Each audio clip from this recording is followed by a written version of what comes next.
Test, test. There we go. Always love it when my stuff decides to just do whatever the hell it wants to do. How are y'all doing tonight? And what's going on, boys? I'm gonna fix my chat here real quick. Yeah, I'm really interested. I mean, I'm curious about Adelaide. It honestly doesn't look super interesting to me, but I've been wrong. I've been wrong. We'll see. All right, let's get that chat reset. Let's see here. Hail yeah, brother. Look good. Yeah, there we go. Looking good, looking sharp. Test, test, up. Yep, yep. All right, cool. There we go. There we go. Feeling good. 2 days was just too long, brother. Honestly, yeah, I was kind of itching. It's a weird time right now. I'm normally so, like, we get to this point of the season and I'm honestly, I'm so like, I need a break because I've been racing multiple leagues, officials, endurance, special event. I've been getting it for like 12 weeks straight, you know? And I'm just like, I desperately need a week to just do something else. And this one's weird because since I basically didn't do any racing until mid-October, I missed half the season. So I'm not like burnt out yet, which makes me worry I'm going to be burned out in the middle of season 1.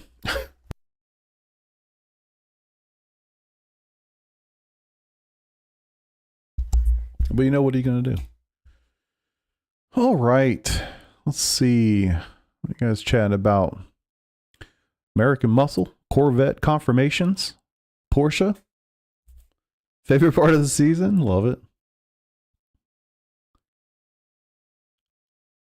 Yeah, I think this week would be tough to judge Adelaide for sure. Ready? Into wasting 6 hours of my Sunday deciding between the Beamer, the Vet, the Merc, and the Porsche. Yeah. Yeah. Yeah. That seems strong. Been a long day. Had to go help somebody. Love it. Love it. Hey, man, you know, don't judge, right? Go help your neighbor. If it's not your neighbor, you know what I mean? You never know. You don't know what you don't know. Honestly, I mean, hell, I've never done it before. I'd be YouTubing it real quick. Just make sure I don't do anything stupid. Very, very unfortunate. Oof. Wait, like it's official? That's terrifying. Hard reset for sure. I know, every time. I need it. It's great because you really come back on season 1 like really refreshed, you know? Really refreshed.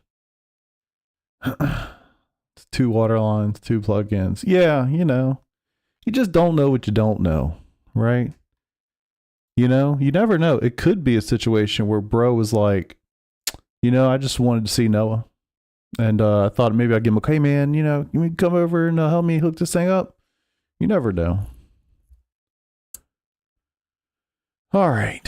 So, look, I'm assuming if you're here 10 minutes after I start streaming, my guess is you've already watched the other video that I posted about next season. Can we get some hands in the chat, please? If you've seen the video, let your boy know. The first time meeting him. Okay, well, never mind then. Maybe he just needs a friend, you know? Let's try to think about the positive opportunities here. Okay.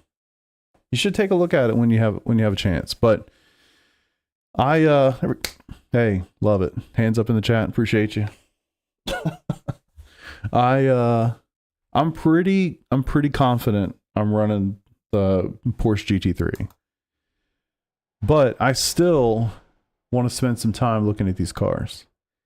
I think what I'm most surprised by is that we haven't seen. I mean, there's stuff in the notes that talk about some changes for the GT3s, Most of the GT3 cars are not mentioned at all, which is terrifying. The Porsche is not in the notes at all. The Corvette actually had some great changes, to be honest. We talked about this already. Tire warm-up is huge. Among other things. I think the Aston was in there. The Mustang apparently has a stronger rear wing. That's fantastic, because for the last, I don't know how long, it's been out for a while. If you look at it, it generally falls off. So that's certainly positive, but not a lot of stuff in there that I would generally think of as like true like bob changes, really. It's not like, oh, hey, you know, we noticed that the front engine vehicles are extraordinarily fast after we switched out these tires and this car model changes last season or 2 seasons ago, whatever it was now. So there's something there. It's unfortunate that there weren't like bigger changes related to that. So I'm hopeful that there are some coming. I've heard one person, literally one person, I've heard say that they bought the series the day or the night before the new season starts, which sounds awesome. I don't know why they would do it the night before the season starts and not like week 13. Like, what data is being gathered on week 13 to make those changes, right? So that I'm curious about.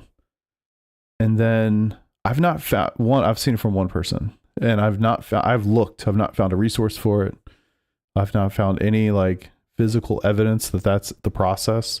And I feel like after all these years, I would know, right? Like, just seems like I would know.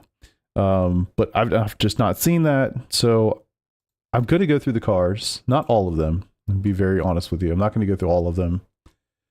I don't know that this is going to be a we're here to pick the car kind of video, because truth be told, I mean, I pretty much want to drive the Porsche no matter how bad it is. It hurts to say that out loud, but it's the truth. I miss the car. I miss driving that car. I don't care necessarily if it's bad. You know, I mean, I do. So that's not really true. But I guess I don't know that it's that impactful. Think about it this way. Here's what I keep telling myself, and maybe it's just pure copium, and you guys can tell me I'm out of my mind. But I look back and I think, can anybody in here, can any of you tell me right now that the Porsche was not the worst car in IMSA? Well, the worst GT3 in IMSA, pretty much top to bottom, the entire season, except Daytona. I mean, if you think of the collective season, is there a car that was worse on pretty much everyone's lap time for all the setup shops for the entire season? Was there a car that was worse? Right? I just can't, I don't see it. I paid attention to all of them. Even the weeks that I was gone, I went back and looked at like Hymo, VRS, and others. And the Porsche was like, it was bad, guys. I mean, there was one week, I can't remember which it was. Maybe I should go try to find it to make it so I'm not talking complete shit here, but there was a week where that car was half a second slower than the next slowest car. Like, crazy slow. And so it could be Hymo. That's not generally how that works, right? Like, generally speaking, those guys get everything out of the car. They have somebody that knows the car, you know, like, you know. It's, yeah. It was just objectively slow. So given that, right? That being true, what car was, generally speaking, the fastest car over the entire course of season 4? Or, yeah, season 4. I mean, we all know. If you watched any iRacing, if you've done any GT3 racing for the last 12 weeks, you know the fastest car. All right? It's the Mustang, really. The front engine cars are definitely benefiting from the changes over the last year, or I don't know, whatever. 2 seasons, I guess. But the Mustang was objectively king overall for the entire season. So I say that to say I watched Peter and Colin win the league both as individuals. Well, Colin is for the individual, and then together as a team, and they beat two guys driving Mustangs for the entire season, right? And one of those guys we know has driven the Mustang forever. It's not like he was like a meta chaser for it. Like he knows that car. He's driven that car. Like he's got deep knowledge, and it was awesome. And they still found a way to beat him. So meta is important. You know, it's a thing for sure. And I have a very strong feeling that when we do, me and Peter and Nick are, you know, focusing on special events this year, we're gonna meta chase to some degree. I think we're generally good enough that like we can kind of find a little bit more pace with the cars like that. It depends on the person, and it really depends on the car, to be honest. I know a lot of people say it's very common to see, oh, well, if you're not, you know, I've literally, people give numbers. If you're not over 4K, you can't tell the difference. I'm not over 4K, and I can tell the difference, okay? There are definitely, I have plenty of examples, but the one I always give is back at Spa like a year ago. Maybe it was longer. I was driving the Porsche that season. We had a league race there. I can't remember which league it was. It must have been Broken Wing. And I'm driving the Porsche, and I'm looking at the times that people are putting up, and it's like, I couldn't touch it, man. I don't remember what the numbers were. It was pre-new tires, so, you know, they're slower than what they are today. I couldn't get close. I don't remember. Again, I wish I could remember the number, but I can't. And I'm like, oh, let me just try the Ferrari. The Ferrari was clearly the car the entire week. Clearly the car. And I mean, I'm not bullshitting you. Literally the first hot lap, I went a full second faster than hours of practice in the Porsche.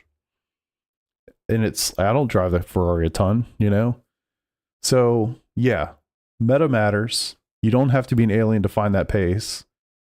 I think you have to be decent, but you don't have to be an alien. So anyway, all that to say, meta matters, but I still think I'm going Porsche. Where can you find the new schedule for season 1? So it's in the forums. I think if you actually click the download here now, I think it's actually doing week 13 still. It's in the forums. I'd say it's probably the most consistent way to find it right now. And then I would assume that come Monday night, this will get updated. Free pace is free pace. Exactly. Yeah. Yeah, exactly. The Acura GTP is a phenomenal example. Until they finally decided that car had enough, that thing was just objectively better. And unless you're Casey Kerwin, you know, like just drive the Acura. He still drove the Cadillac because that's what he does and was awesome because he's a literal alien. But for every other person, just drive the meta car. It's just easier. It's easier to find a pace. Just because your every number doesn't line up with your actual skill doesn't mean you're not 4 or 5K. Yeah, there's definitely a lot of truth to that, for sure. All right, cool. So tonight, I intend to go through the cars, at least the ones that are interesting to me. I mean, I'll tell you just straight up, there's going to be probably half of them I would lop off immediately. And again, I just got to stress, I'm not doing this like my brain's wide open and we're going to pick whatever I feel best at tonight. That's not happening.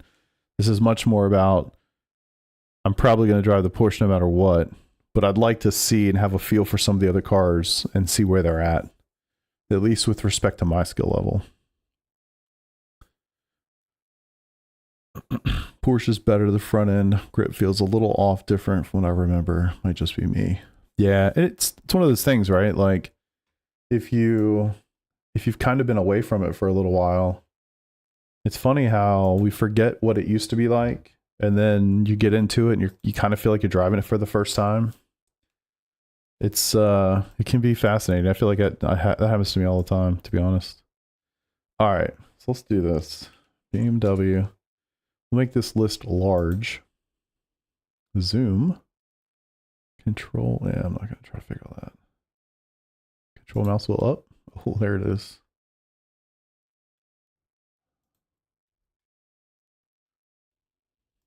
Yeah, so that fuel weight, I guess.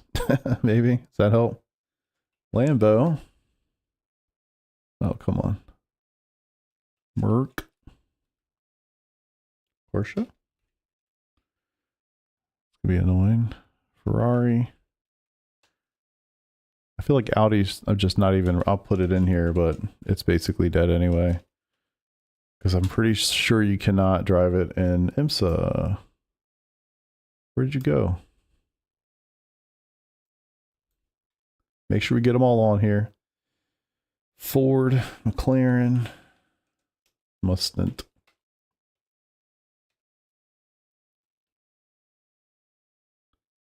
Acura and Aston. Cool. 11 cars. 11 cars it is. All right, so I'm going to tell you straight up. Cars I just could not care less about. Let's go with, we'll just title this Hell No. Well, this car would put me to sleep. That's a solid no chance. Pretty much yes. And there's this boy in here. All right. Of interest, but unlikely. Oh, let's go. Times you log would be different for the times at the beginning of the season. Yeah, was it Maurice? Were you the one telling me this? If somebody's said this to me, and I've heard it from one person. Was that you? I cannot, and if it is, I would desperately love for you to link me something where I can verify your claim. Because I was literally just talking about this because I don't ever remember it being like that. I would love to see something that says that so I can, okay, I thought it was you. Is there anything like a forum I mean, anything at all I can go and verify what you're saying? Because I just don't remember that ever being the case. I'm not saying you're wrong. Don't get me wrong. But, you know, we're like the, what is it, the FBI? We trust but verify.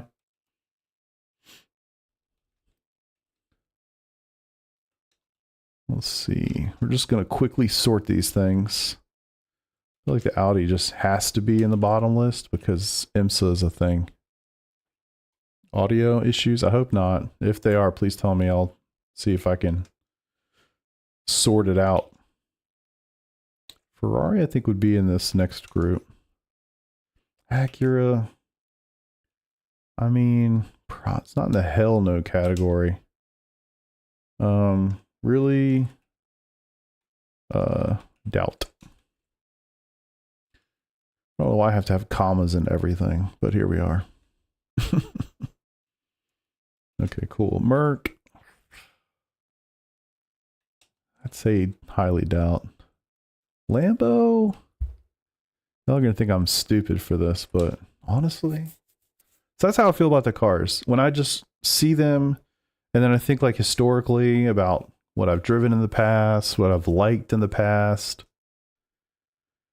It's really no surprise that everything in this group I've driven before pretty extensively. It's kind of funny how that works.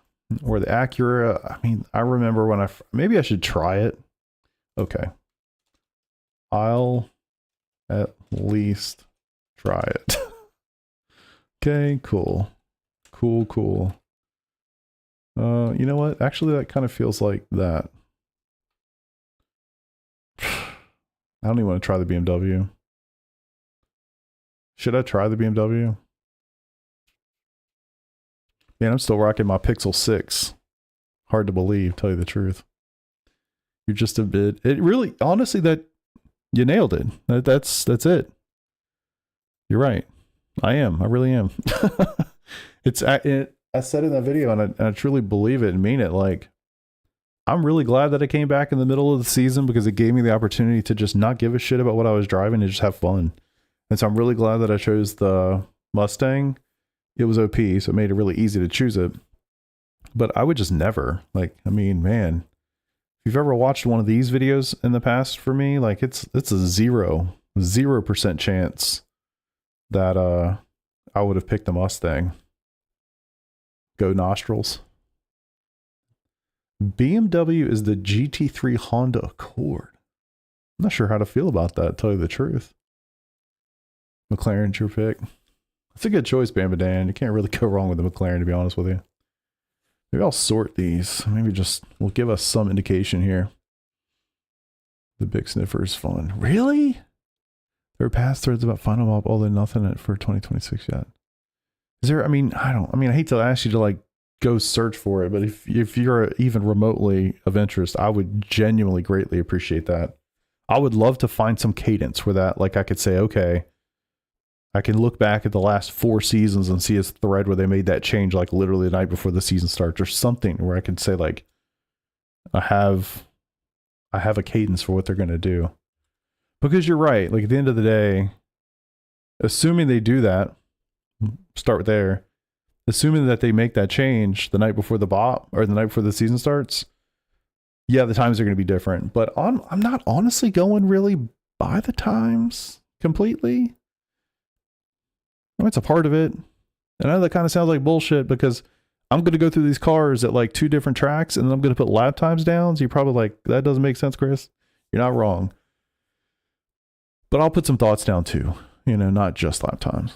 So lap times are important, of course, but like feel, comfort, do I want to drive this, that stuff kind of matters more. I don't know, maybe it's 50-50, somewhere in there.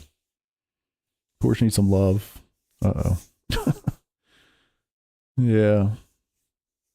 Is this a SCR practice session? No, just me. Jason, what's up, brother? I think week 13, the McLaren launched. They did that. Yeah, I believe that. The McLaren was a really strange launch. I don't know if you guys remember that, but I'm pretty sure that car came out. It didn't come out the day they released the build. I want to say it came out the Monday before the season switched over. It was something like that. It came out the last day of week 13 or something. It was very strange. It clearly were waiting till the last minute, or I guess not really waiting till the last minute, but being given approval by McLaren or somebody till the last minute. Definitely didn't go well.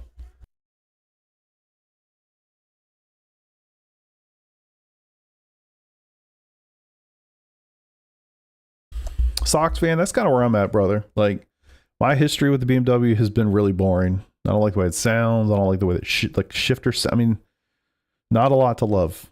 I'll be honest. Consistency is most important. Yeah, I think that's true in a lot of ways. I think for me, like, I'll find the consistency, honestly. I'll find the consistency. Feel is really important. Is this fun? Do I want to listen to this for the next 12 weeks for like hundreds of hours? I don't know. Do I do this for hundreds of hours? Probably. Shit. Yeah, probably do. Do I want to listen to it? Do I like the data? I mean, like, a lot of that stuff comes in there. Need the Mustang to be popular. Yeah, we were talking about this the other day. I feel like the Mustang and the Corvette sold themselves. They didn't have to do what they did with the Acura, or what a lot of people believe they did with the Acura and the McLaren. Like, those were OP when they first came out. Like, just was. The Corvette and the Mustang, those things sold themselves, man. All you had to do was put those two things up there side by side, nose to nose, a couple marketing videos. Everybody bought those things, Late week 13. Yeah, I remember something like that. Basically a test bed for a series that need a bop set. I guess I just feel like the data you're getting from that is really bad data, right? Like, I just can't imagine it's that busy and people don't treat it seriously at all. I don't know. You literally just had 12 weeks of like real data for the GT3 cars to know what needs to change. I don't know why they would look at this week for anything, to be honest, other than just like stability of the service, not lap times, I mean, hell, you can look at the bop they just did for the Daytona race for the esports event. Like, I don't know. It seems like there's a million other opportunities to get great data That's not week 13. And most of the guys I know that I race with from my team, I don't feel like there's very few guys that are spending any time on iRacing right now. And if they are, they're doing it like in a private test session, or, you know, they're not, there's not a whole lot of racing going on.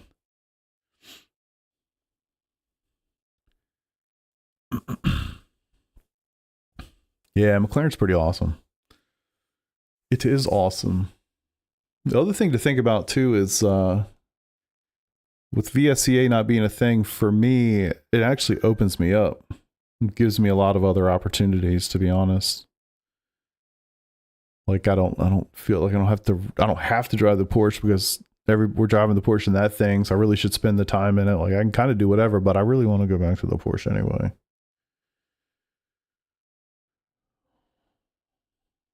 All right, let's actually do something here. So yeah, I think bopping the cars at the start of week 13 would have been a good idea, but I don't know. Either way, we're gonna rip it and we're gonna have fun.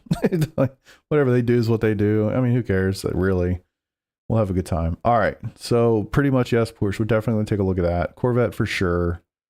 I think Mustang's a challenge. Like, I will not drive that car again because I just did it.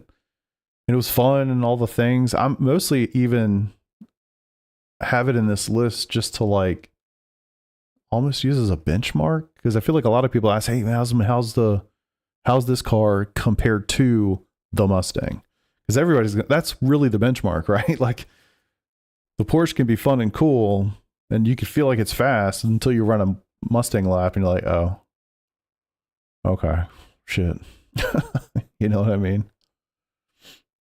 I do want to do the 5 to go. I really do. I haven't done any yet, but I do want to run some of that. I'm going to run out of time this week, to be honest. I was planning to do this like tomorrow, but I was like, you know what? I'm not doing anything tonight. I don't really want to watch a movie, so let's go stream. All right, so Corvette, I do want to look at. Mustang, I guess I feel like you know what? We need to shorten this list. Let's just, no.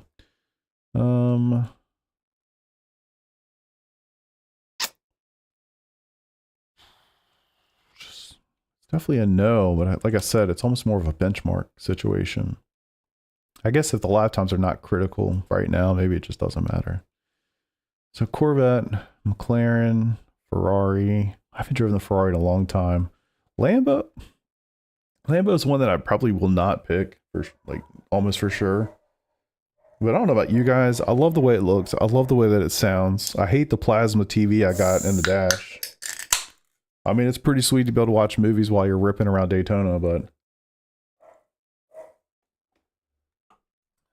truth be told, that car is a killer. So let's just be honest with ourselves. Okay. So we'll focus on these 4 cars, I think. And thinking of too, remember, I spend most of my time when I'm not racing like for myself only with Nick and Peter doing like the 3-hour endurance races. We're probably going to do a lot of all the 12-hour stuff together, I'm guessing. So I need to be able to pick something that these guys are going to want to do. I know they'll do this, and I know they'll run this, and honestly, they'll probably run this too. They're probably never going to run the Corvette. I wish they were in here. So at least 3 of the 4 here, they would at least run that.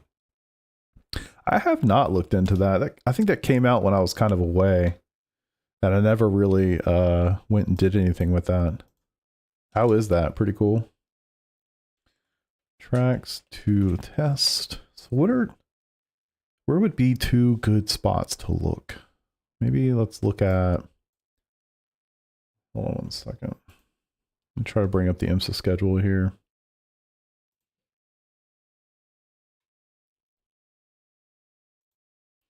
Sports car.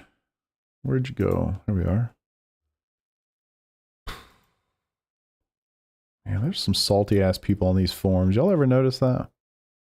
I don't even, well, let's see. Where is this thread at? Why even bother calling it IMSA at this point? 8 of the 12 weeks this season are tracks that IMSA doesn't run in real life. We should. What does the I in IMSA stand for? International. Oh, let's see. Somebody, I think Greg West. Oh. Absolutely correct. Sponsored by is the key. When the international rules set aligned, we found it a bit redundant to have two separate series that were basically identical. When we combine them, data shows this is correct. Our participation. The rules set say as such. Good community management that helps make sure that we are emulating real series. Respect. Hard to disagree with that. Anyway, all right. Don't want to let the haters win here. Let's find. Here we are. Let's use this as a guide here. Well, I want to use tracks that at least are in the ballpark. Testing it with DNR. Some friends going to change the way teams tackle special events. Really? That's fascinating. I genuinely don't even know what it is. Is it, I mean, this is going to sound really stupid, so I apologize if I'm completely wrong. Is it like Garage 61 or is it like what? I don't even know. Like what's a 5-10 word Cliff's version of what it actually is? All right. So Sebring could be a test. It's also good because it's a special event. Maybe we could do Sebring. Flat, fast corners. High speed, probably, Porsche would probably be pretty bad there. Let's see, Red Bull Ring, no. Watkins, potentially. Also don't want like a monster lap or anything, so I have something that's manageable. Monza super high speed.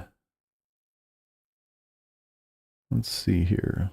Le Mans, I suck so hard at that last sector. It's not a good test, but thinking about that, like, so Le Mans, Daytona, Monza, I mean, those are 3 minimum downforce, flat out.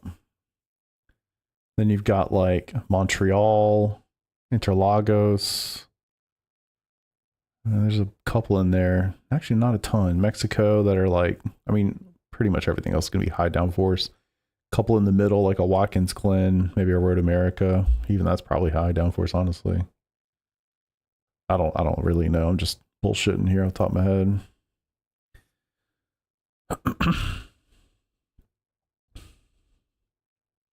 I actually am too. And I think they are. So this was the preliminary schedule. I think, hold on. I think they are swapping it. I think they are going to Miami. Not going to sing the song. Definitely came to mind though. All right. I'm pretty sure they are. I could like get the actual schedule out. Oh, here we go. Final calendar. Yeah, they swapped. Yeah, okay. So yeah, here they swapped. It looks like Montreal with Miami. Looks like everything else is the same. Just a couple quick clicks here. So yeah. All right. So this is the actual final schedule. So I don't think Miami is a great pick to do this because I don't know that track super well yet. I know it well enough, but probably be better to go somewhere else. Golly, struggling tonight. All right, so Watkins Glen, we have setups for. We just did it in season 4, so that should be good. I don't know, man. Honestly, I don't know. Sebring could be good. I feel like Sebring and Watkins are not that different. Road America's too long of a lap. Daytona's, it's not that difficult. Could do Monza. I don't know that it's that important either, to be honest. Well, I guess Monza, well, we're not going to Spa.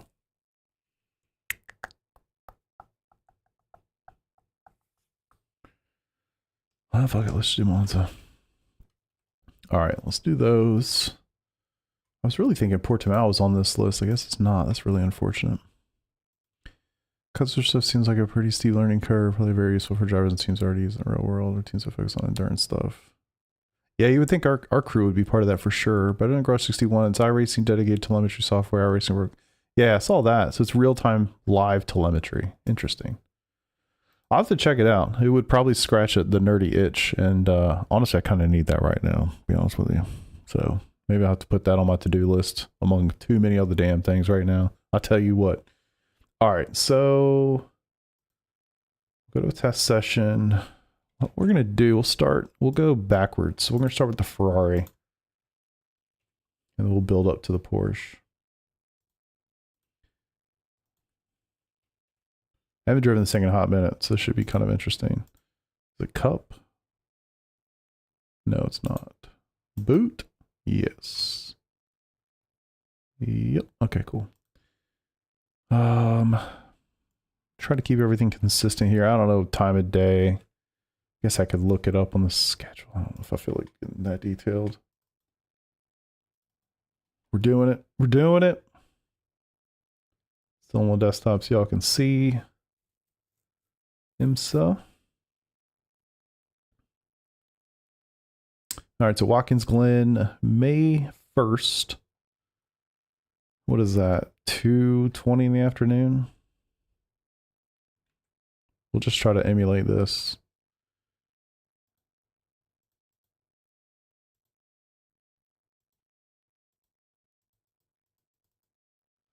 Holy hell. What did it say?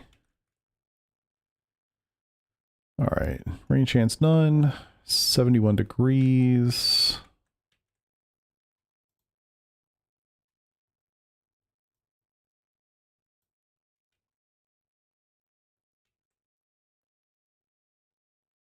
That's all we can really glean from this. All right. So we'll just start with a clean track and kind of get like nice conditions here. Static weather, clear. Fuck it, we'll just leave the defaults on that. Go from there. Have to pay a little extra for real time. Okay. Yeah, I'll take a look. I'm curious. Certainly curious.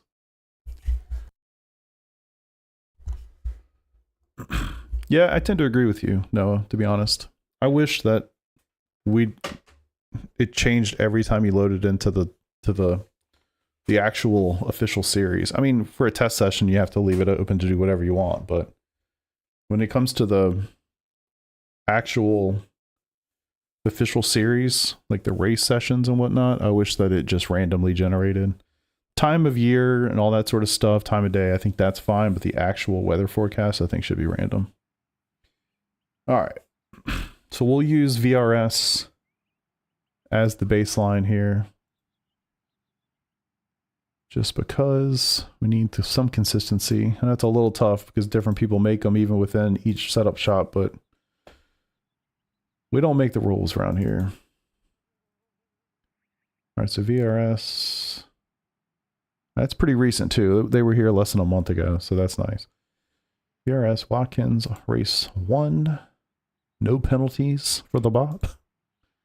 Do a couple laps. I'll probably just roll with like, I don't know, five laps or so. Otherwise it'll take forever to do this. So again, remember, lap time is lap time. I'll probably note the fastest lap, but this is again way more about feel, fun. You know, what does it look like? What does it sound like? Is this something I want to spend the next 12 weeks listening to, sitting in, looking at, et cetera, et cetera, et cetera. It's also going to be tough too, because I'm going to actually be paying attention to chat while I'm doing it. So this is not scientific. So if you're looking for a scientific version of this, I'm sorry. It's pretty design. We're just sim racing. If you've used anything like it before, it's pretty easy to hold up. Far better than Garage 61. Yeah. True. True. Let's see how. I know in this car the force feedback is very aggressive, so I might need to adjust that. I don't know why the force feedback in this car is so heavy, but it just always has been for me. Oh.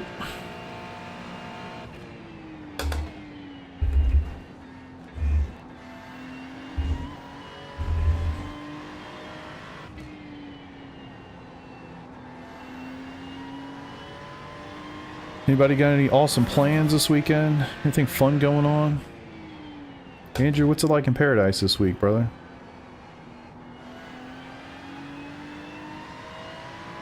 Wait, are you still working? It is Friday, right?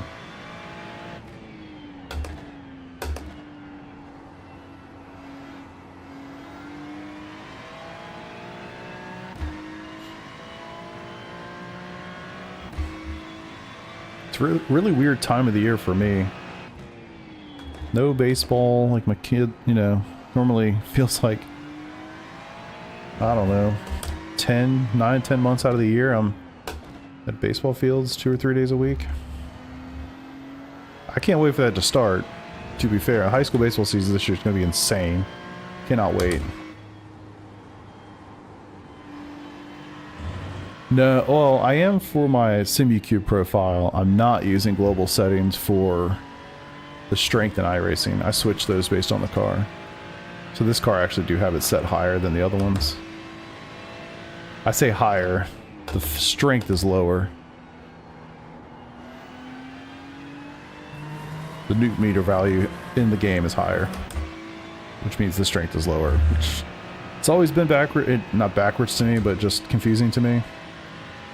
But I know how it works, so that's all that matters. Yeah, so like I have a car specific setup for the Ferrari. I have one for the Porsche Cup car. But most of the others I don't mess with. It's like Mustang and Porsche GT3, I believe he's the same one.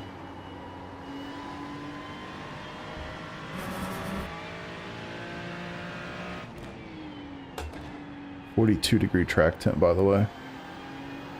Difficult. This setup was definitely not designed for 42 degrees. I don't think it's going to matter that much, but it's going to feel that way for sure.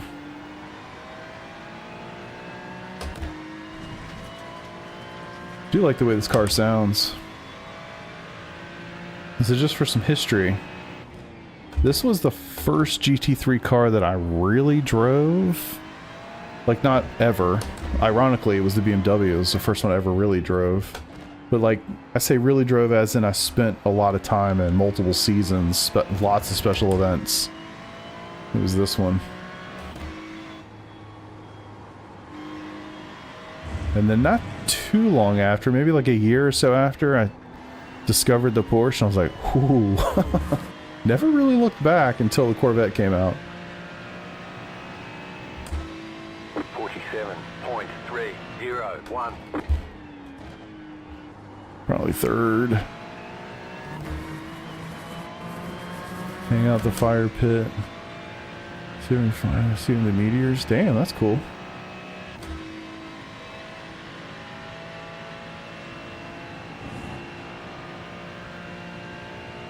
Been on vacation. Oh man. Like Outer Banks? I mean, I guess there's other places to go, but whenever I go to North Carolina, unless it's for a baseball tournament, it's the Outer Banks. Well, actually not true. I spend a lot of time at Lake Gaston too, actually.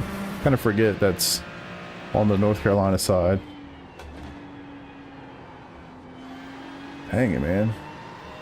Pushy push.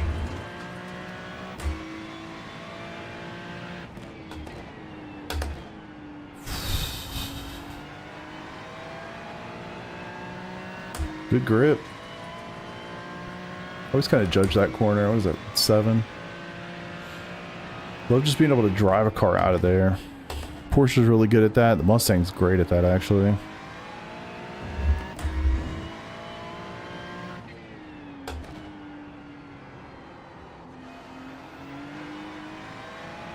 So definitely some understeer, but nothing crazy. Still warming things up for sure. Well, maybe warming up's the wrong word, but pressures. Come on. Give it to me. Mountains. Okay, nice. I don't know. So I'm assuming that's the western part of the state. 3.4. That was your fastest lap of the session. Never really spent much time. I'd say west of Durham, Raleigh. Almost always Outer Banks and Gaston. Or passing through, you know. Yeah, I'm sure I'm underdriving it to some degree for sure. Struggling to get at some of the apexes, but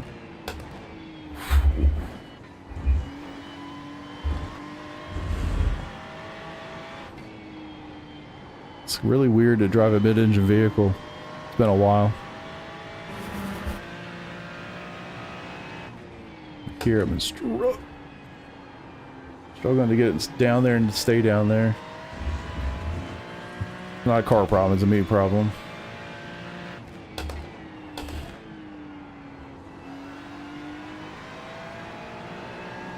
That's nice.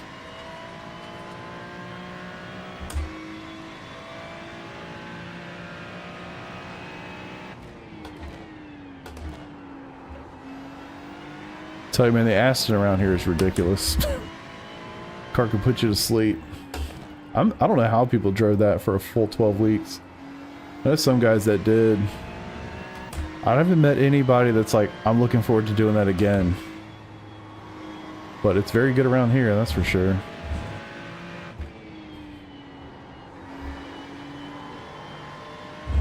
Getting the hang of it. 20 miles south of Asheville. Okay, wow, yeah. You're definitely out there a little bit. That was your fastest lap of the session. I'm not super familiar with North Carolina, but I have the general sense of where that's at.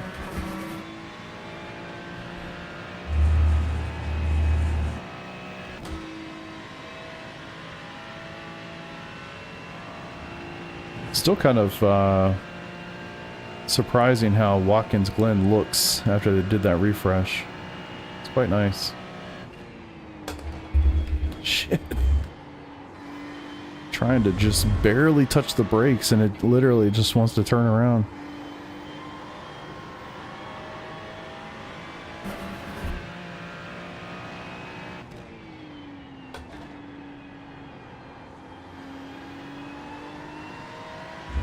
Felt better.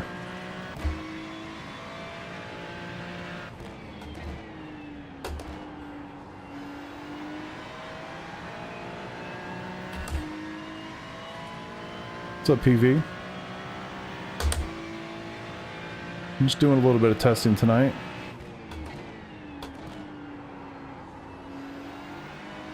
A little overdriving.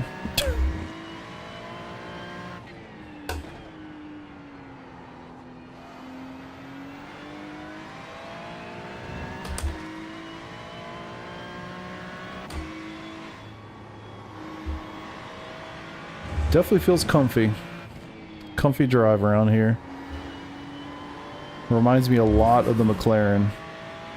It's almost too easy. What's up, buddy? Just started. Just started. That was your fastest lap of the session. Trying to get a feel for the Ferrari again before I judge it too hard.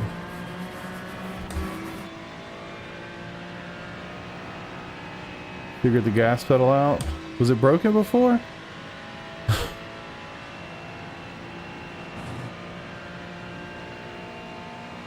Gotta remember 42-degree track, 42-degree track.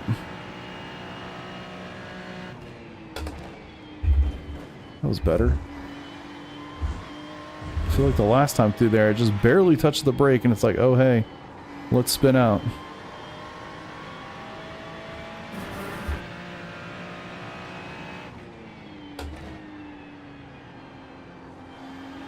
Way better. Holy shit. I'm sure one, I'm remembering how to drive the car, and two, it's coming back around with the tires.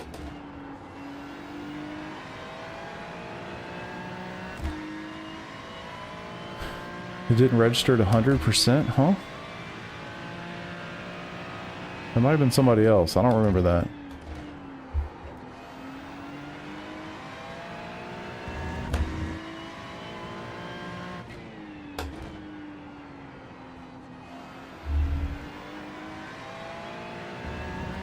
Comfy, comfy.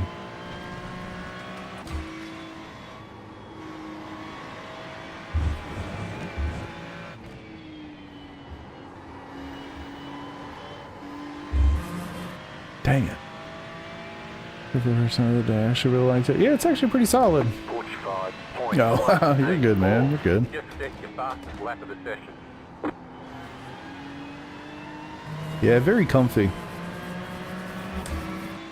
I actually like the sound. I swear, man.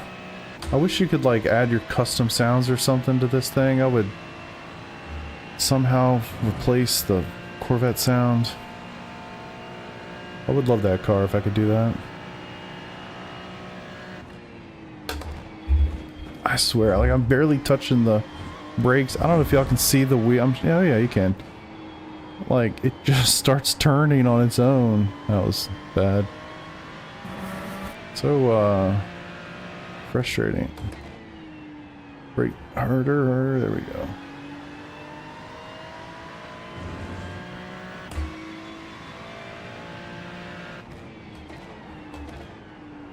I don't even know what to call that, but start getting on the brakes. I mean, even just ever so slightly, and the rear end's like, I'm gonna come see you now. I'm like, please don't. Actually, please don't.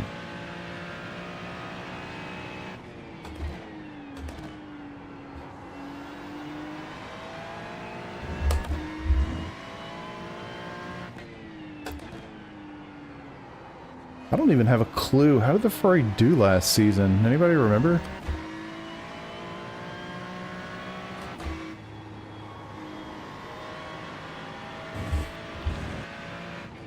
Again, hard to judge. You know, we're not really trying to judge speeds too hard here, but it just feels good. Comfy, comfy, comfy. Good call, actually. Mid. 45.115. That was your fastest lap of the session. Yeah, let me do that. Hold on. Oh, shit. Hold, please. Unfortunately, all the shit shows up. Can you see that? If I just put it there, is that good?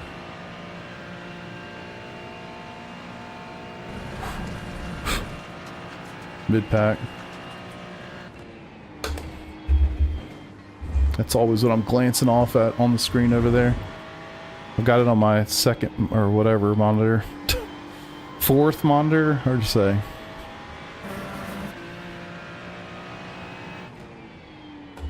Yeah, good call. I guess it would be pretty relevant for you to see the see the lap times. So you don't get to see the overall, but you get to see the sector delta there. I actually really this lap's just gonna have to go away. But I personally don't like having the delta bar up there. I find myself chasing it too much. I've always found, like, if I just focus on driving the lap, I always do better than sitting over there, like, you know, kind of seeing it out of the corner of your eye. Like, is it red? Is it green? Did I just have a good exit? Was it good? Was it bad? It's so annoying. Oh, come on. Come on. I mean, I could drive this for sure. No clue on the speed part. We'll compare these cars against one another. Let me get one more. 0.674.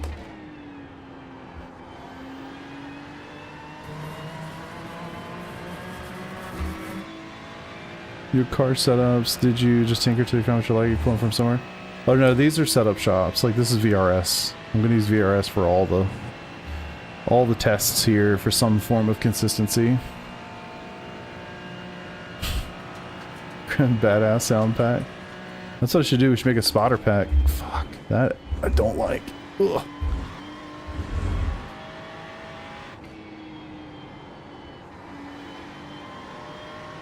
So 44.2 degrees. Really hot.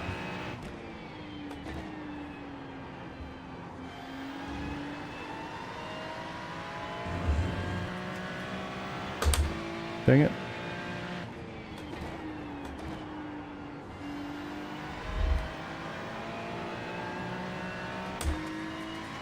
Lost a little bit of the delta, got a little bit of it back.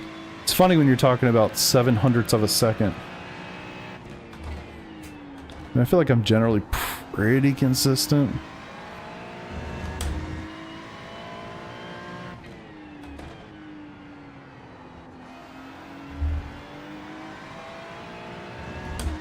So one thing I always say, and I'm probably never going to do it, is I'd love to learn how to build my own setups. Or at least learn how to make tweaks based on what I prefer. I could start with a good base, like a VRS. I'll figure it out one of these days. Yeah. Feels really good, man. Feels really, really good. When you lose the rear on brakes that way, isn't that a soft front spring? I honestly have no idea. I'd be lying to you if I said anything else. So I'm gonna stick to the same track. I think I'm gonna stick to the same track and just kind of use that variability. All right. Just want to make some notes.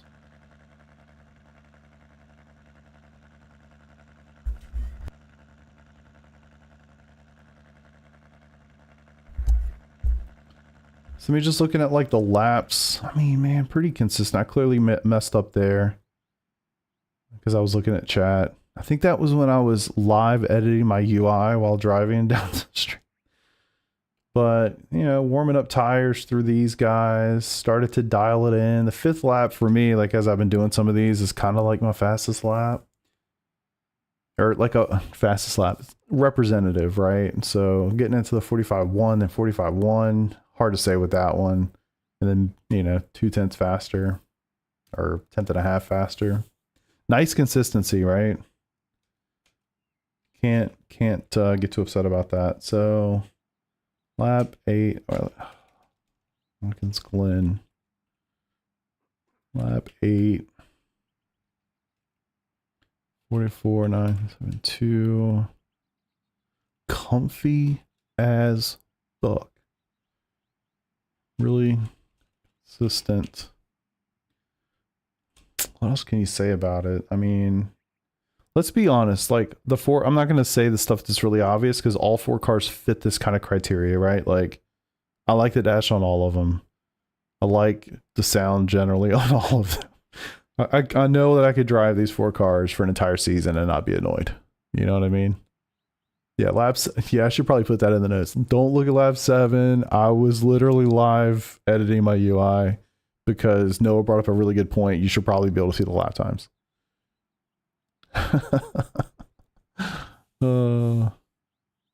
Yeah, it's a good point too, actually. So maybe we should use the like a representative range. Maybe do like a 44 or 45.1. Let's say a 44.9.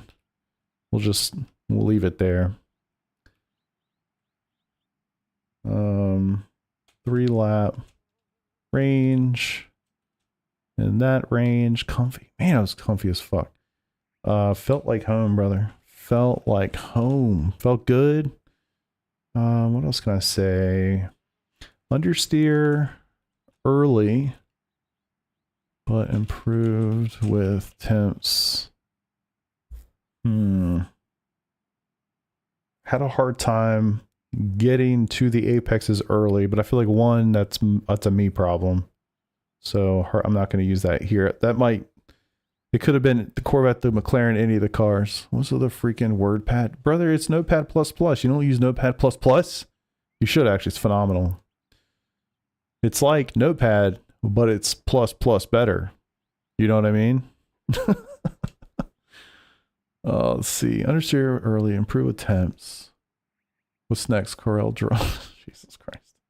But honestly, the only reason I use this, well, it's a good programmer tool, honestly. So I've used it forever for that. But in this context, it's great because you don't have to save anything. I just have like tabs and it just saves whatever I put in there without me having to save actual text files, which I very much appreciate that. Notepad might actually do that by now, but I've been doing this for probably 15 years. So I'm just going to keep doing it. Comfy, consistent, felt good. Peter, would you ever drive the Ferrari? Would you drive the Ferrari in like an endurance race if it was good and I liked it? And I was like, hey, Peter, would you really pretty please drive the Ferrari with me? Old. You're not wrong. I'm not as old as you. Fuck. It's not always good at curve banging. True. You would for sure. Okay. Peta approves. Okay. Peta. Oh, Peta. It reminds me of the woman. Every time I hear your name now, especially when we think about like in that context, like I think about it from the movie Ford vs. Ferrari, right? Because the little boy's name is Peter. But she doesn't say Peter. She says Peta. Every time I hear it now, I'm like, that's what I hear. That's what I hear. Thoughts on Miami? I think it's really cool, man. I really do. I don't know what the racing's going to be like. I've only done like 2 or 3 of those, and they've been shit shows. I don't know because of the track. It's just week 13 stupid stuff. I love the visual. Visually, it's incredible. I love that. You give me a grade 1 FIA track any day of the week. I love it. So I'm excited about it. Week 1 of Porsche Cup's going to be fun. But yeah. Connor for Berkeley. What's up, brother? Yeah, I think it's going to be a good time. I look forward to it. Might be wrong, but that's where I'm at. Knew you were a serious developer when I saw Neb. Exactly. Thank you. Hey, what's up, Stinky Nasty Doodoo Butts? What's up, Wade?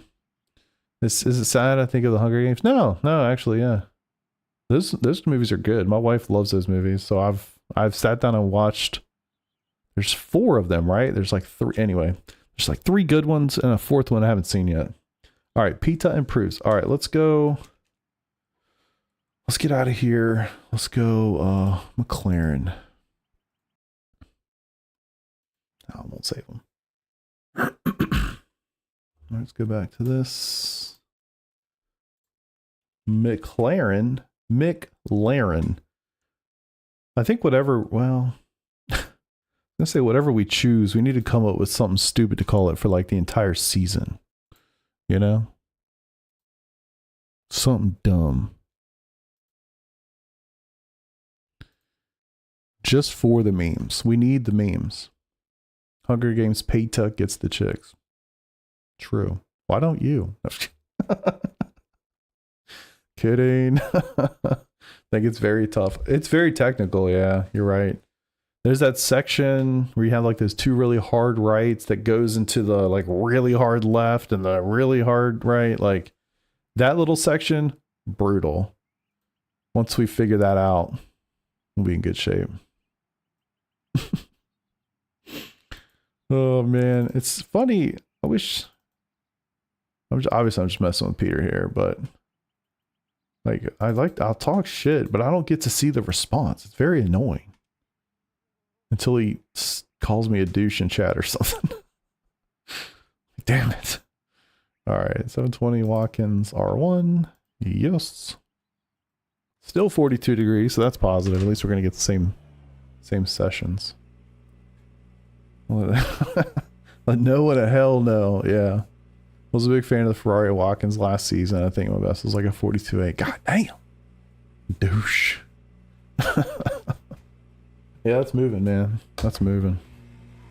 All right, let's get it. I know Peter will drive this. You guys can see the little, I pointed at it like there's a camera behind me, but you can see the session best lap time thing, right? We're all good here. Can't believe you have 42 people in here. It's nice to see you guys. Hope you're enjoying a lovely Friday evening. Come sit down, grab a chair, you know. Wait, make some room, let them, all right, yep. Grab yourself a beverage, sit back. Talk some shit and chat. Let's have fun with it, you know. God. I feel like I'm in a spaceship. Even compared to like the Ferrari, you feel like you're in a spaceship. Oh, I love this dashboard. In my opinion, it's Porsche and then McLaren as far as dashes are concerned. Great dash. Send it. So yeah. Oh, forgot. Tires cold. Track's real hot. Take. Calm down. What's in the hell no category? BMW. Acura. And I think Aston. McLaren just has the random slow spin true. We can tame it though, can't? Oh my god, I almost did it. Literally almost did it. Caught it. But I think this is one we would certainly drive, right? I feel like historically we always drive this car at Sebring. Because it's always just good. Not that, like, I need to, you know, pick the car we'll all drive. I know we'll all drive the Porsche. But welcome, everybody. Nice to see you tonight. Genuinely. If you've never seen me before, my name's Chris. Stream on the internet. Pretty much always iRacing. Lots of shit talk, but it's all good fun. Tonight, screwing around with some GT3s and prep for Season 1. Hate to spoil it, but we're driving the Porsche. We're doing this for fun. It's going to be a good time. I don't know why I was really scared to go through that apex. I'll say it feels more comfy than the Ferrari already.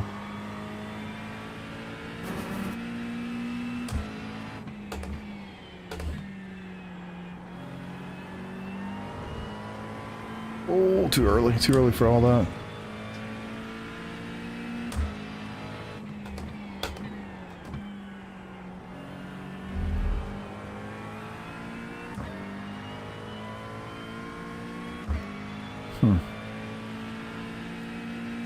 Drives fake cars for real. Think about it. True.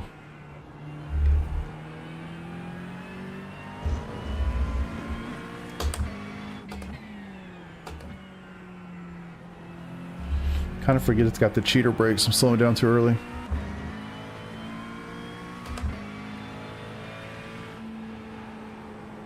Come on. Come on. There we go. I think I'm gonna blow through that lap time once we get this thing up to pace. Oh no, there's nothing wrong with the Acura. I just... It was a first impression situation for me, to be honest. The season it came out, it was really OP. Like, really OP. I feel like it was like that for 2 seasons, actually. And I think one, I was just kind of against the idea of running the OP car. I was like, nah, man, I'm gonna drive what I drive. I'm not doing the OP thing. And then I drove the Mustang last season. But I think that was part of it, for sure.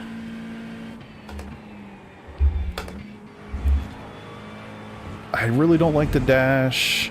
Really don't like the way that it just drives. It doesn't really seem to fit my style. But, I mean, you know, everybody's got a different driving style and things they're looking for. So it was really popular for about 2 seasons, and then I think after that, people generally look for a reason to do something else, you know? It's kind of how I feel about the Mustang right now. I want to do something else. That's all. Novos, appreciate you, brother. Thanks for stopping by. This just feels unbelievably comfortable. Alright, so I'll say the thing. I drove the Mustang a lot last season, so I got really comfortable with that view, which is crazy to say out loud. When I drove this car, like, I don't know, a couple weeks ago, I forget where we were. Maybe it was here, I don't remember, but I jumped in and just did a random race into McLaren, and I felt like I was too low to the ground. Like, I literally felt like I could not see. I got boxed in by other cars, and I'm just like sitting here looking up, trying to see over the car. I felt like I couldn't see shit.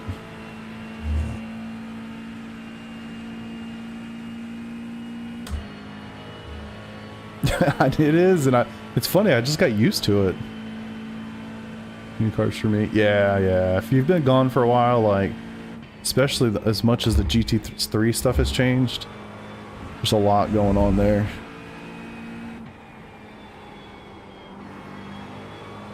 Come on, hook up. There we go.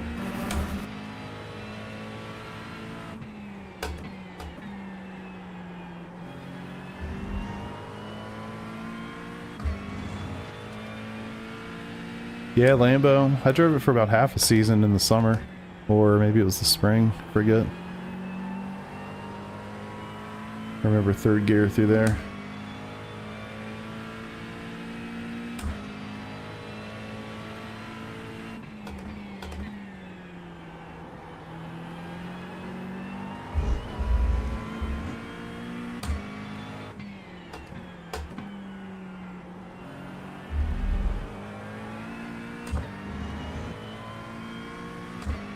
Oh yeah.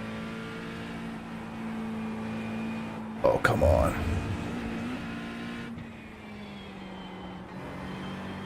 It's just, it literally feels like you're on rails in a roller coaster.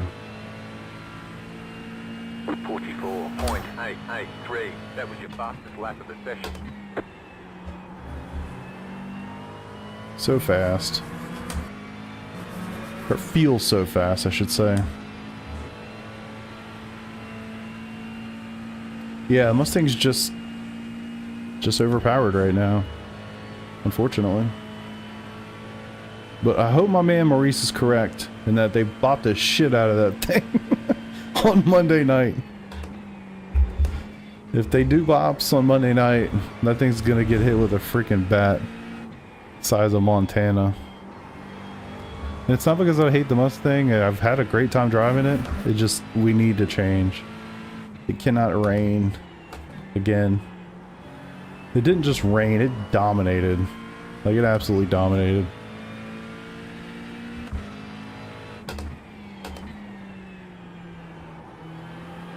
This is the easiest, comfiest ride you can possibly imagine. It's too easy. Way too easy. So if anybody asks you what GT3 to buy first, I'm new to GT3s. McLaren. The answer is always McLaren. Super, super easy. Comfy, comfy drive. Plenty fast.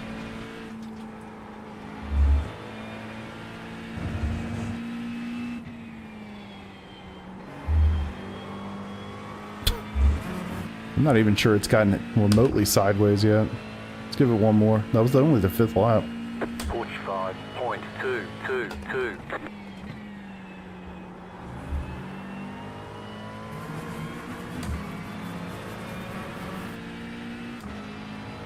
Yeah. Pretty well set on the Porsche. We're gonna give these cars a shake.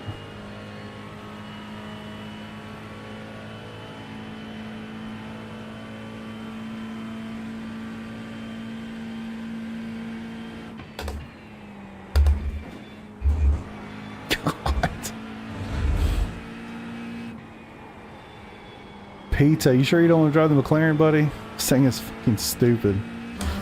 Ugh.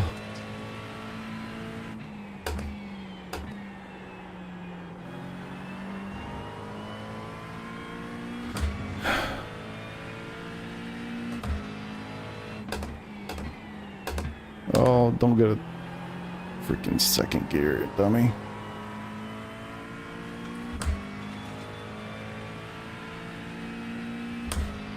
Oh, I missed what you said, Mike. Hold on. I don't know what it does to the tires when you're using these cheater brakes for a full race, but I mean, I've done enough endurance races with this car. It's never been a problem. 2/10 up.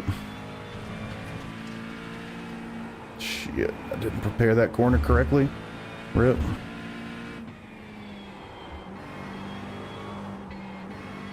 Man, I butchered the end there.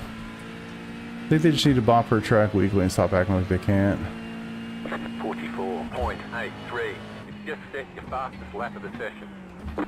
Yeah. I mean, it's tough. I don't know where you'd get the data from. I think that's the only real issue, right? I don't know. People seem to know what the bop is, like, right out of the gate.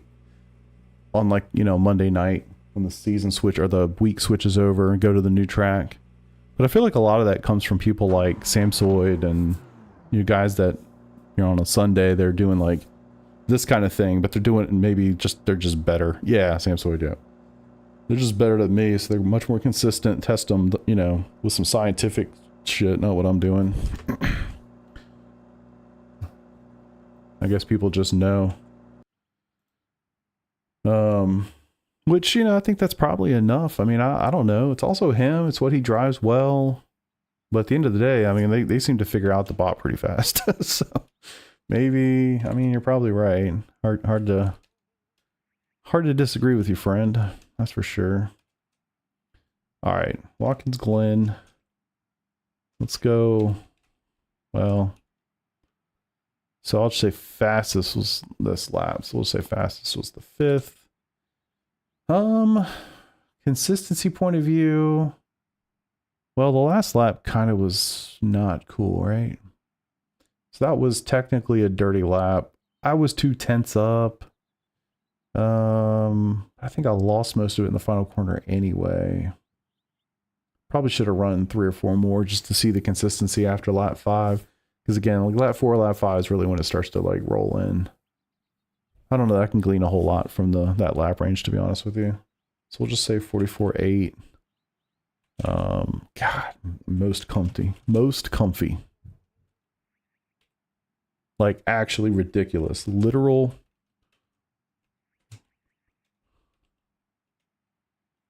roller coaster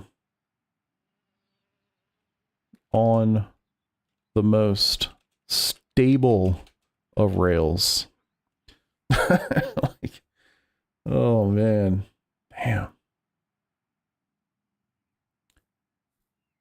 Don't know they can't see the data from Apex 3D. Yeah, exactly. And the one thing I found with those, and I'm not trying to contradict your point by any stretch, because I completely agree with you.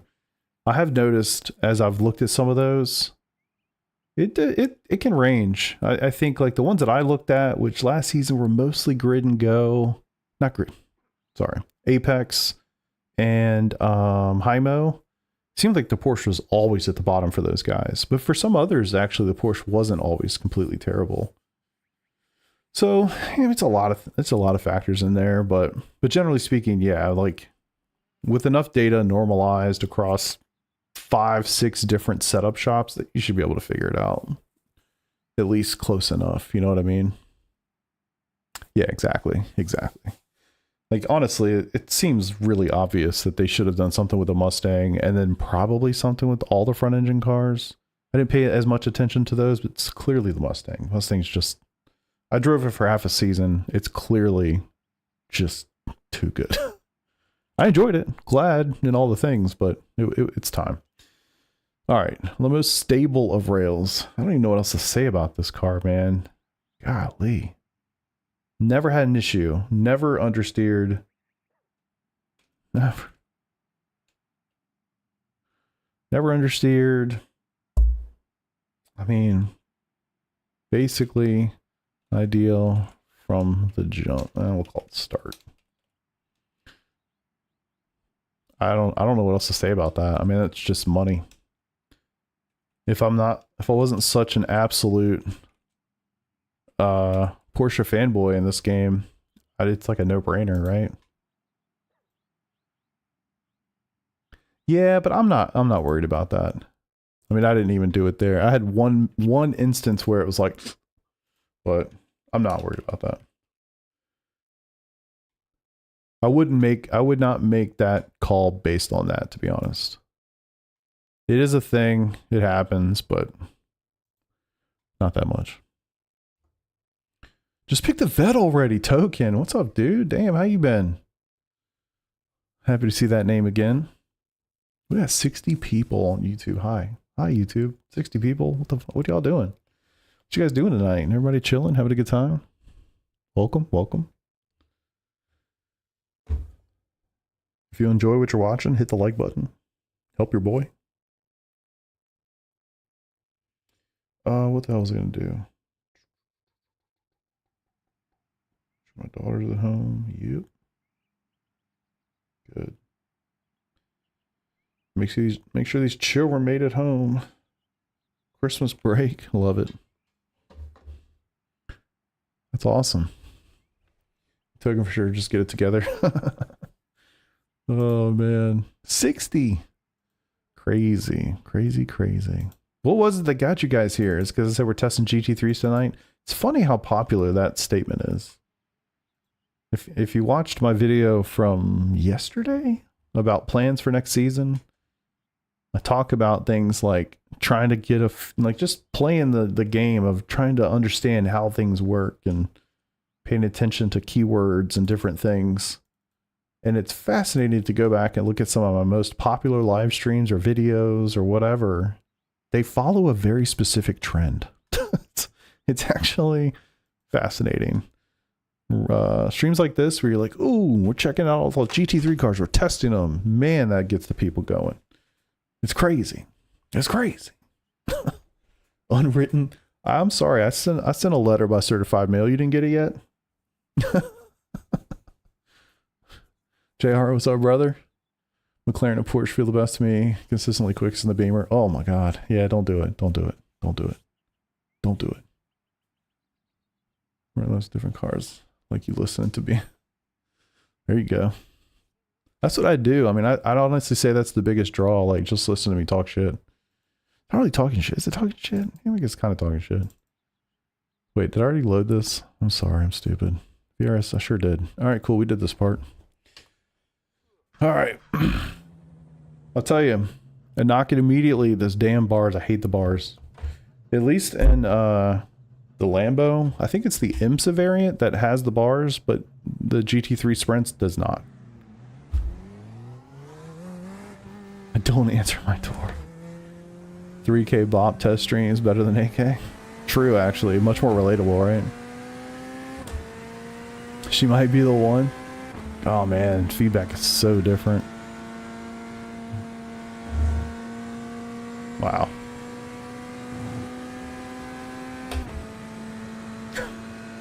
Still can't get over the way this thing sounds. It's the hardest part.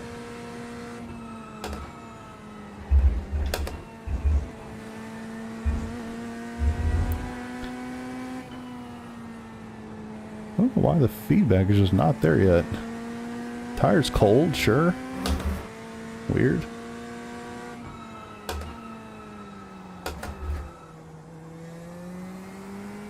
Got it. Always kind of remember immediately.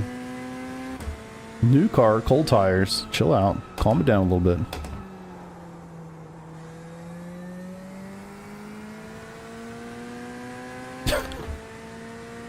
Yeah, they did change the one thing they changed on this car that it's a huge benefit is the tires get warm way quicker. The pessimist in me says, I wonder if they get too hot too fast. That's going to take some testing more than I'm willing to do right now. I don't know why this feedback feels like it's barely there. Same as the previous. Man, that thing rotated like crazy the second I took my foot off the gas. I didn't even touch the brake. I mean, you're not supposed to there anyway, but... a lot of rotation.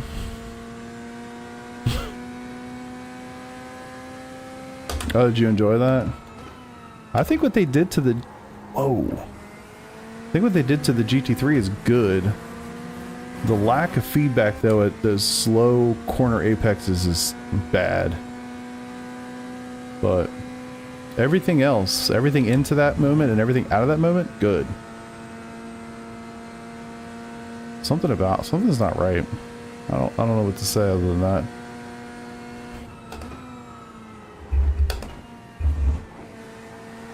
Feedback feels extremely weak. I'm not gonna judge, but it doesn't feel right. Wait till these pressures get up. GT tires, yeah, GT tires are good for sure. I mean, you know me, I don't drive anything else, so I definitely didn't try the others.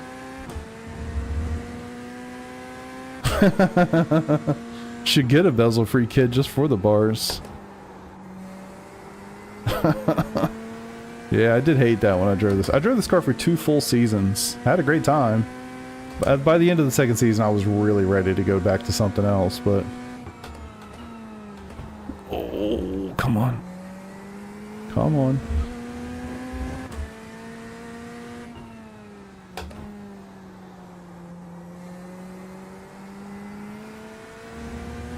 Right sides still aren't quite up yet. Shit, what did I do that for? Gearing's a little weird in this car through here. You feel like you want to go up to 4th, but I don't think you actually want to be there. Maybe I'll try 5th. Then he took those for some Simucube. Okay. I'll have to take a look at that.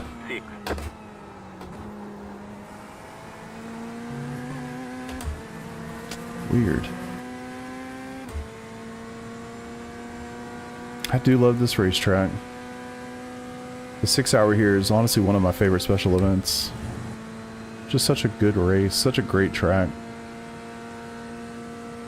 Kind of wish it was longer, but I guess it also just being 6 hours really makes you get it.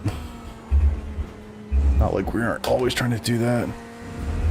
Gearing I don't love. Still 42.2 degrees, so consistent everywhere. Trying to be.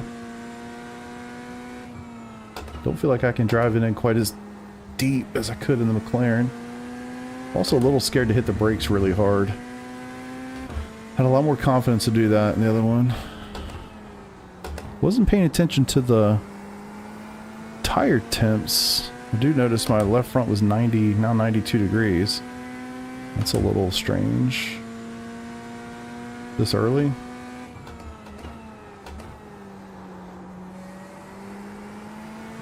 I was ripping this car at Sebring the other day.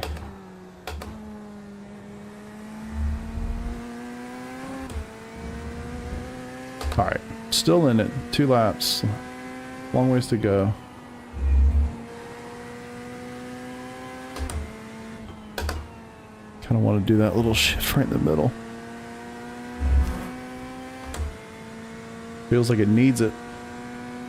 Oh, I love it. I was so happy when this car came out in iRacing. 807. That was your fastest lap of the session. Here we go. Found the apex.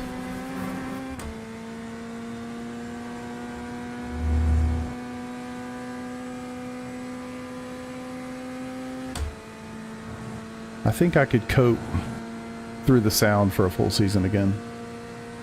I think I could do it. Alright, down 2 here.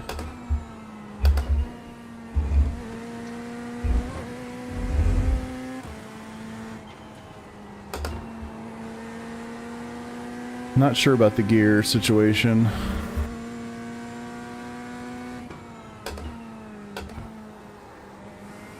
Alright, more confidence there on the brakes for sure.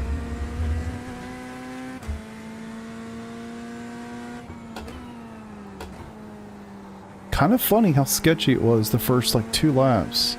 Definitely coming to its own here. This is lap 3.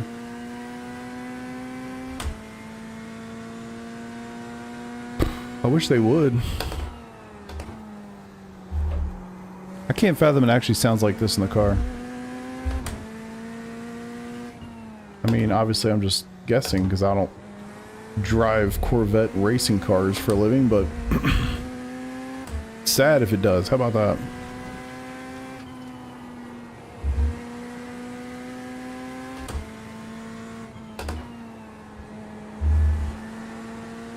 Come on. I'm not sure about the gearing there. Massey? Appreciate you, bro. Dyson. 533. Just set your fastest lap of the session. It does sound like my Dyson. You're not wrong. 45.5. I do have an allegiance to the Corvette. I cannot lie. I'm terrified that my left front is currently 97 degrees. That does not bode well. I did not pay attention to the others. Maybe I'll have to scrub back later and see what those look like. I mean, the track is 42 degrees, so it's gonna be hot, but like, holy shit, that's real hot. To my knowledge, I do not have wet tires on.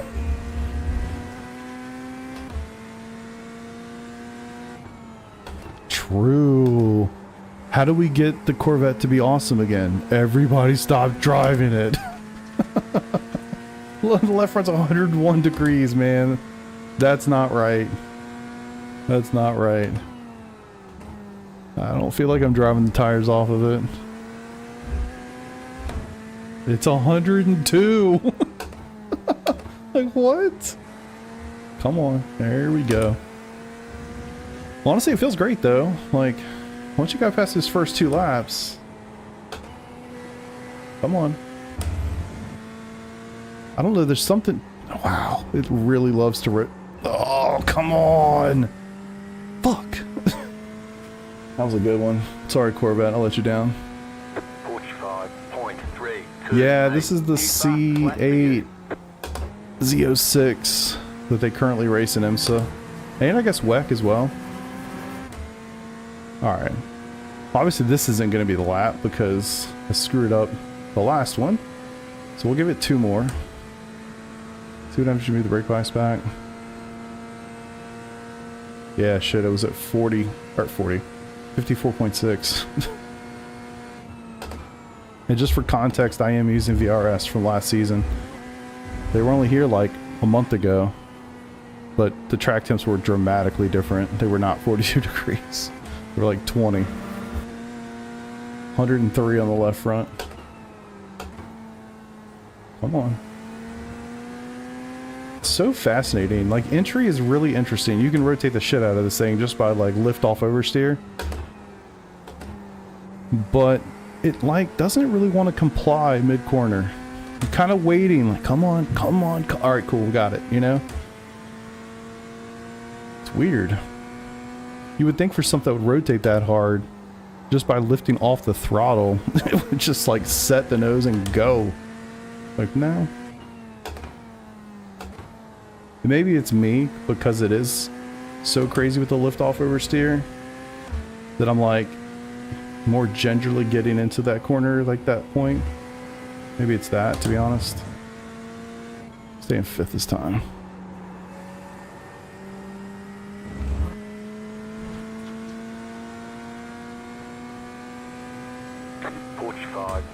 .045. New fast flat for you. I'm not sure if 5th or 4th in this car is it for the last corner. It certainly seemed like 5th, but definitely was low on RPMs. Or at least the sound. Maybe the RPMs are actually pretty high, I don't know. Bird t-shirts. Tommy. Yes. Actually, yeah. I should ask for that for Christmas. Well, it's like, what do you want? I'm like, literally nothing. Except the Simucube 3, please. I should ask for one of those t-shirts. I still have not pulled the trigger on that, by the way. If you watch that video, I'm really close, but I haven't done it.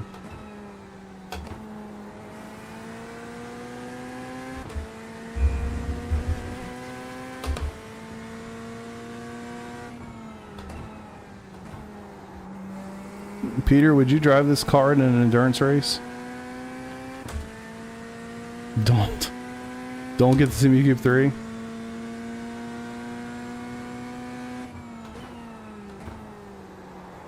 Oh.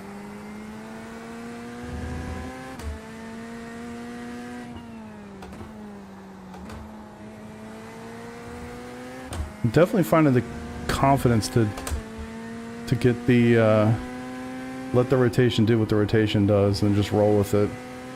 Alright, let's do 5th again, just see if that... It just feels like you slow down a ton, but you're still at 5,200 RPM. I don't know. Sure? Yeah, you know. I love this guy. New fast flat for you. You're just like, you know what? Fuck it, man. I'll drive anything. You enjoy new tracks? Or I do, actually. I think Miami's awesome. No clue what it's going to race like.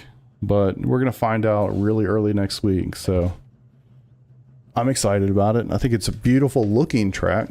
I think it's really technical, which I think is good. I like this. I think of it as a skill expression, right? A lot of upside there if you learn how to drive it the right way.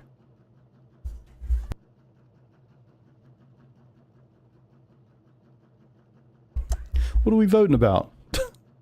Heard mixed things with Simucube 3. Probably needs some... Yeah, it seems like they've done a lot of that. I watched Dan Suzuki's last video. I think he put out like on Thursday or Wednesday or something. He seems to be feeling much better about it after his initial impressions.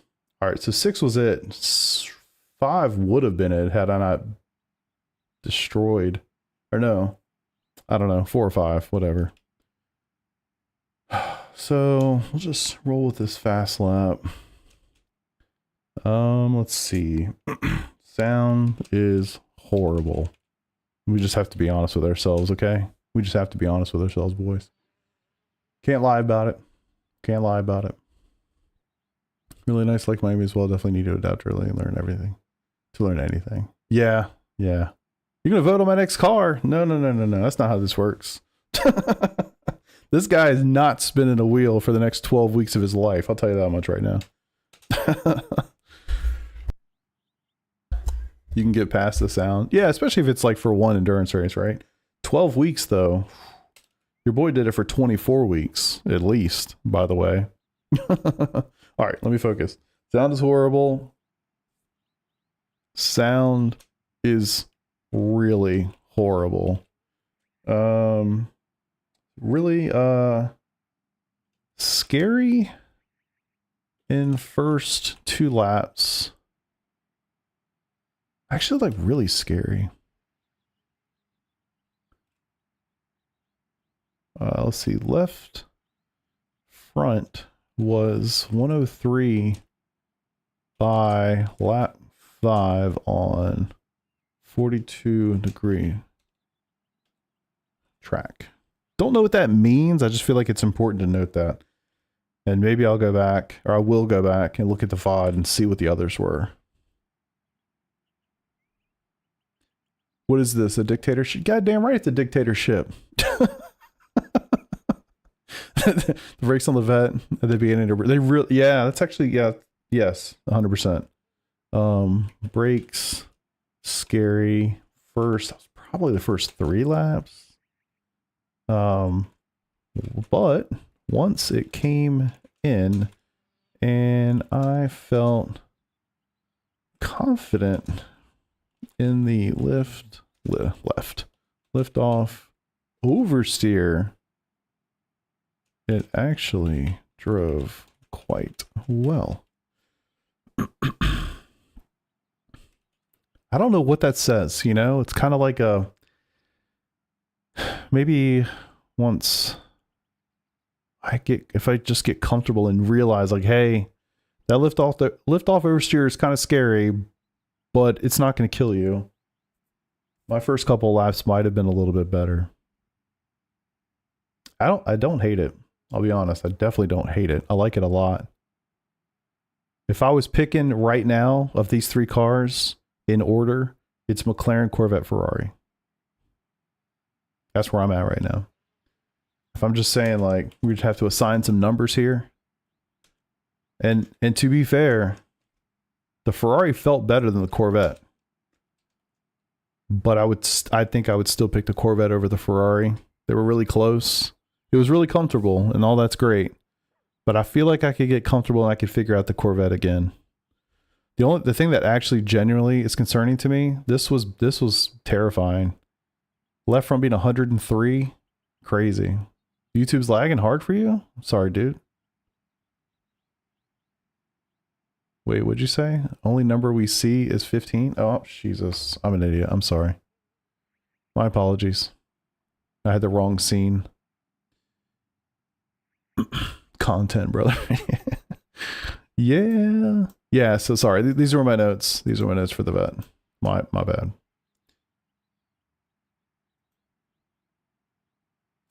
Yeah, I mean, look.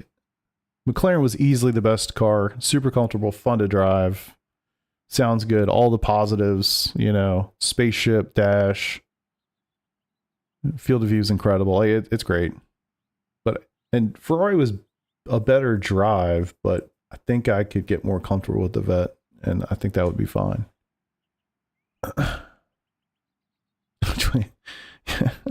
In your hands, everything's great, dude. It's awesome. It is awesome. I mean, you know. But yeah, that was great.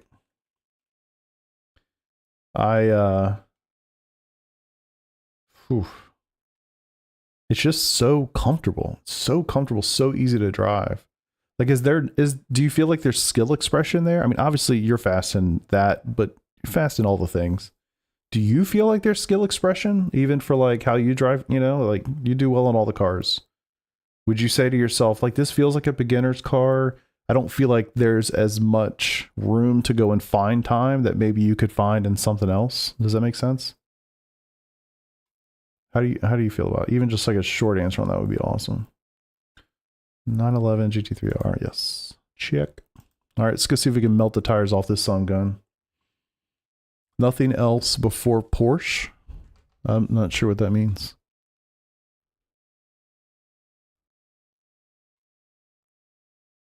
Which one do we have? Yeah, PV for sure, for sure. It's definitely not been up there, that's for sure. But I'd say the Ferrari hasn't either.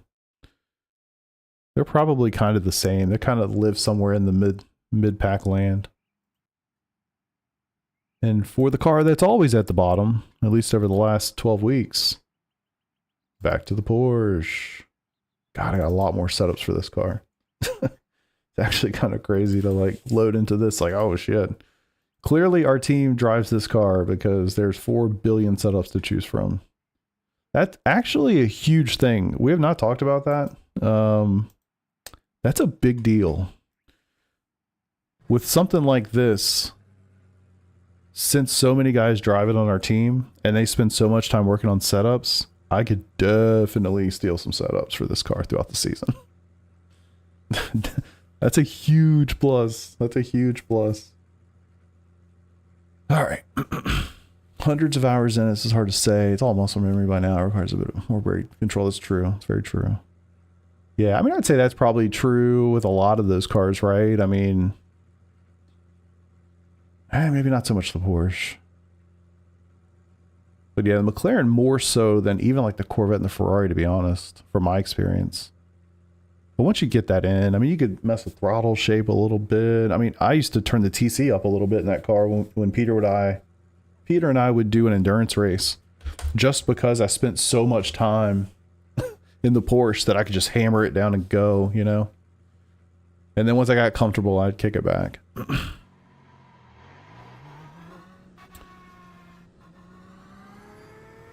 Nothing else before the Porsche? Nah, we're going to limit it to those 4 cars.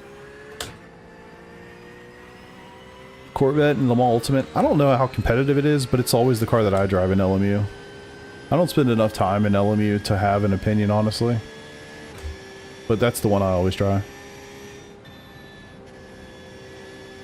Porsche is very good at, yeah, it's true. Just seems the most accurate. You can make tiny adjustments every input, get what you want. Everything feels numb. Yeah.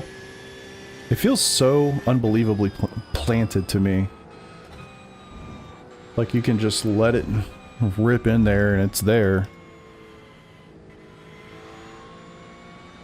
And it's so funny how they feel so different from a force feedback point of view. I'm using the same Simucube profile for all of these cars. The only difference between some of them is how heavy the brake or the force feedback is in iRacing specifically. It's kind of crazy.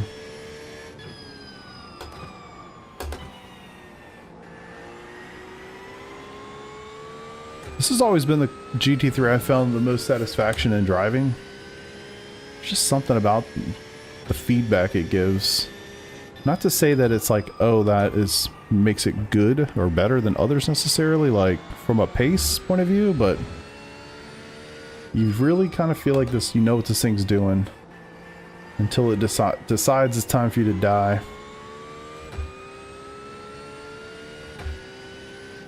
Jesus. That sounds nice. Yes. In my opinion, the dash in this car is #1. I think McLaren's a very close #2. I like the sound of this car. I don't think it's universally liked. I personally do like it. I love the way the car looks, like on the outside. Our livery looks great on this car. Alright, let's try to lock in and get a couple laps. The one negative with this car, because of the rear engine,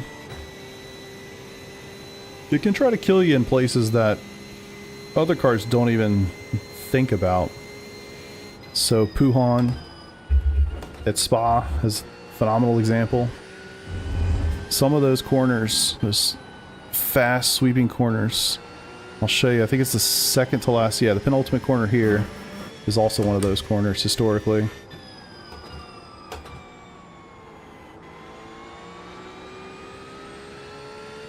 See how it approaches it tonight, but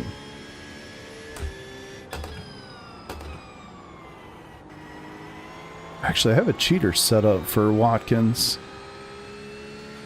Probably should have, well, keeping it straight, I guess use VRS for all the things, but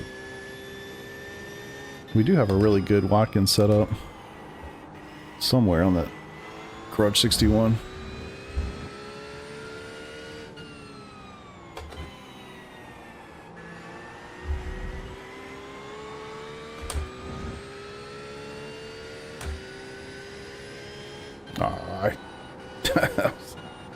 That was poor. Sorry, we're still getting up to temp anyway.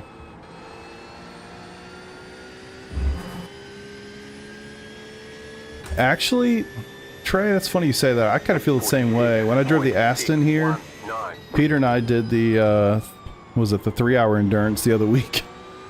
I guess it was almost a month ago now, but man, I hated that. Not being able to see what the tire temps were drove me insane. Car was stupid comfortable to drive, like way too easy, and it was fine for that one race, but I would literally not drive it just for that alone. I need to be able to see that stuff. Kind of upset that the way the Porsche Cup car is, with my field of view, I can't see the bottom, so the two rear tires. I can see the top. I'm gonna have to find something for that. Oh, come on. Come on, comply, comply!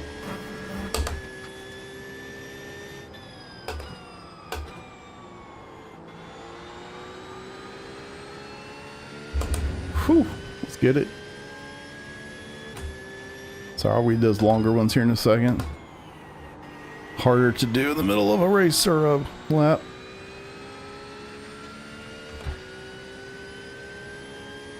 Yeah, I think Mike's probably a better resource on LMU, quite honestly. I feel like I ask him a lot of questions about LMU, but I don't, like I said, I just don't spend a lot of time there. Whenever I do, I'm always in the Corvette. Just because it's kind of an easy drive there. I've driven it enough that I feel pretty comfortable in it in LMU. But I don't really take LMU seriously. I just kind of jump in, dabble, run a couple races, have some fun, and that's kind of it. I don't spend too much time there. How the car sounds in real life. Which car are you talking about? The Porsche? Poppy. Love it.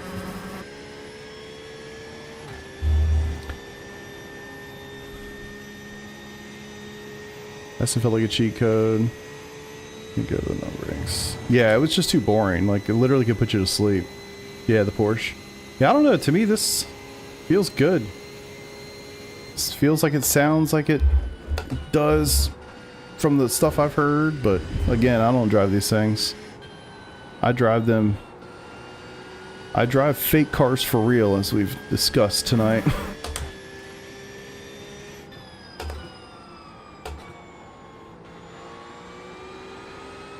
Like, that is just, whew, chef kiss, man. Left front really hot. Now I'm starting to pay attention to that. So maybe that's more of just conditions being 42 freaking degrees. Left front on the Porsche is already up to 96.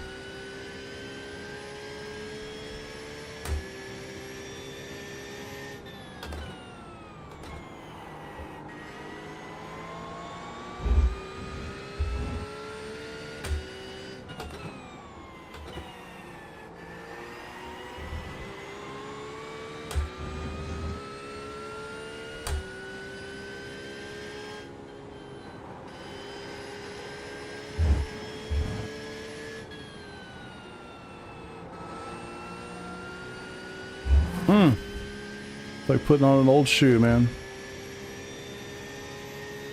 Yeah, I tried Marvin's app, but I didn't really spend too much time in it. Felt noisy to me. I guess it's supposed to feel that way, like the telemetry based stuff, but I don't know, I'm so comfortable with iRacing's system, and then the profile that I use on the Simucube I really like, so I just got rid of it and just use what I'm used to. I don't really feel like I have an issue with it, you know what I mean? Not really looking for anything there.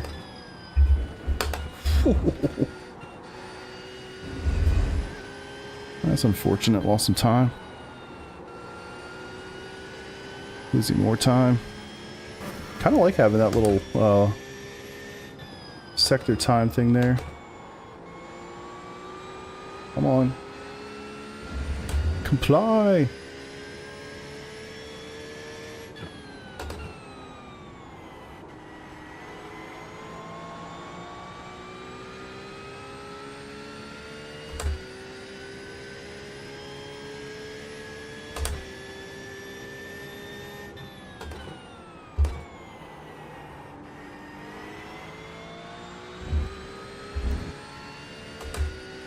True. I like how you're thinking about the important stuff. It's a really good point. God, I really missed the old one. That was such a novel thing. Be on the grid and people are just literally shooting like the best looking flames out the back of that car. Good times. Alright, there's more for sure. 45.307.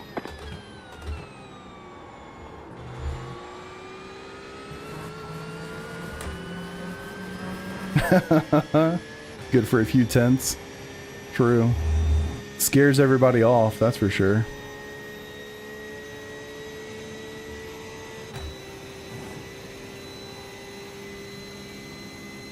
Alright, come on. Let's get through here well.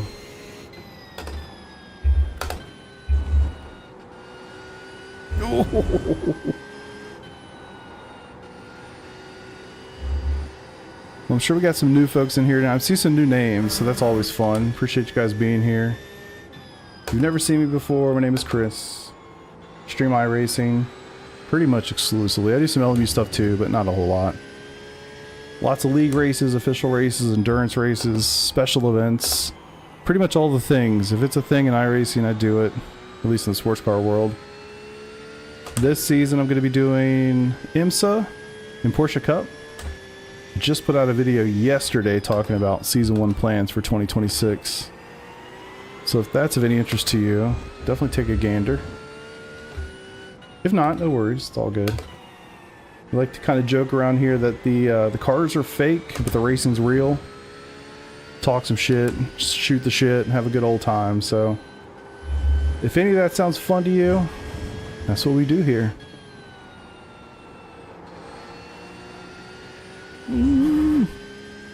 Man, not finding the time. This is actually kind of terrifying. Not gonna lie. 45.12. That was your fastest lap of the session.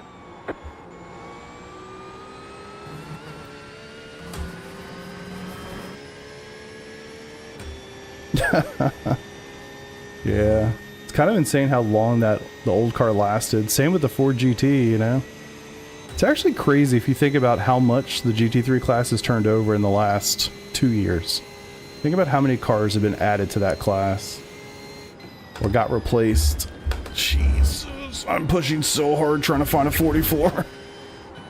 So that's normally not how that works. Push, push, push. Oh, my lap is dead.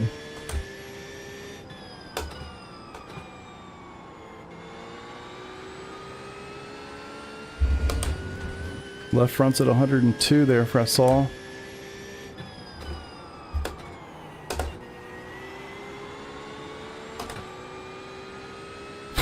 Not good, not good. Yeah, true. There was no Porsche when I first started. It's a really good point. I mean, I made my account in May of 2015. Spent most of my time those days, honestly, though, in like NASCAR world. Always liked the idea of turning right, but it was hard. Took me a while to get like comfortable enough to actually do it. Turning left was way easier.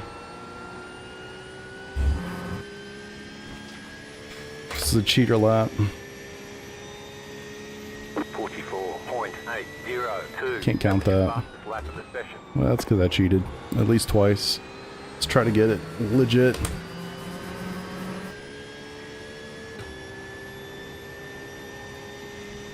Porsche's why. It's so funny. I didn't know who said that. I read the comment and I was like, I know that's Noah. I knew it. I knew it. So funny. It's like a science experiment. I know who says the thing generally before I even see the name, just by reading the comment.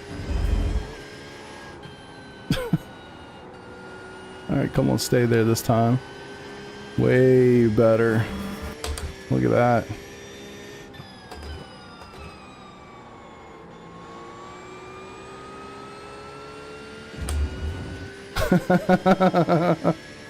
Well, I don't think it's hater. I think it's just contrarian almost, you know?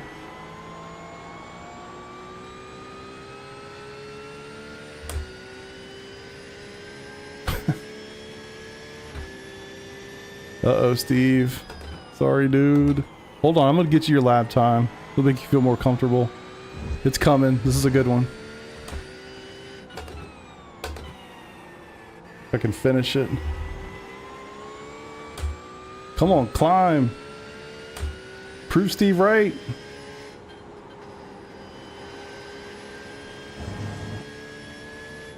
Oh shit. Oh, prove Steve right. There we go. Oh. Lost a little time through there, but not much. 44.637. You've just set your fastest lap of the session. Yeah, it's funny you say that because that's exactly what I was going to say. Damn it. I hate that that's true. But you're actually 100% right, Noah. 100% right. Oh, damn it. All right.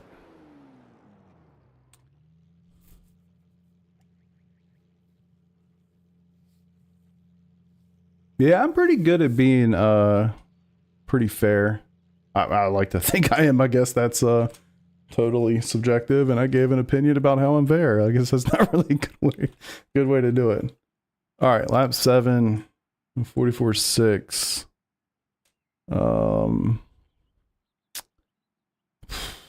Let's see. So, really comfortable, comfy. We're not going to say comfy as fuck. It was comfortable, but while it was comfy, it was pretty slow. We'll say slow-ish. We don't do periods. Hold on. We just comma everything. They're just thoughts. Felt like I had to push. Oh, yeah. Sorry, y'all can't see. I gotta remember to hit the thing. My bad. Felt like I had to push to find the 44s, but probably didn't. That was the 44.6. So I think I probably could have matched those other laps and just be pretty chill. Be honest with yourself. Oh, I'm not being honest with myself 100%. No positive comes from lying to yourself. All right. So I think it definitely could have hit those 44.8s. I was extremely comfortable until I looked down. I was like, oh, wow, that's a 45. That's not good. Let me push hard and see if I can get that 44. I definitely think the 44.8 was in range for sure. 44.6, I was pushing pretty hard. But honestly, everything just kind of clicked. It was also lap 7, you know? Oh, yeah. Front right was, I saw one, or sorry, left front was 102.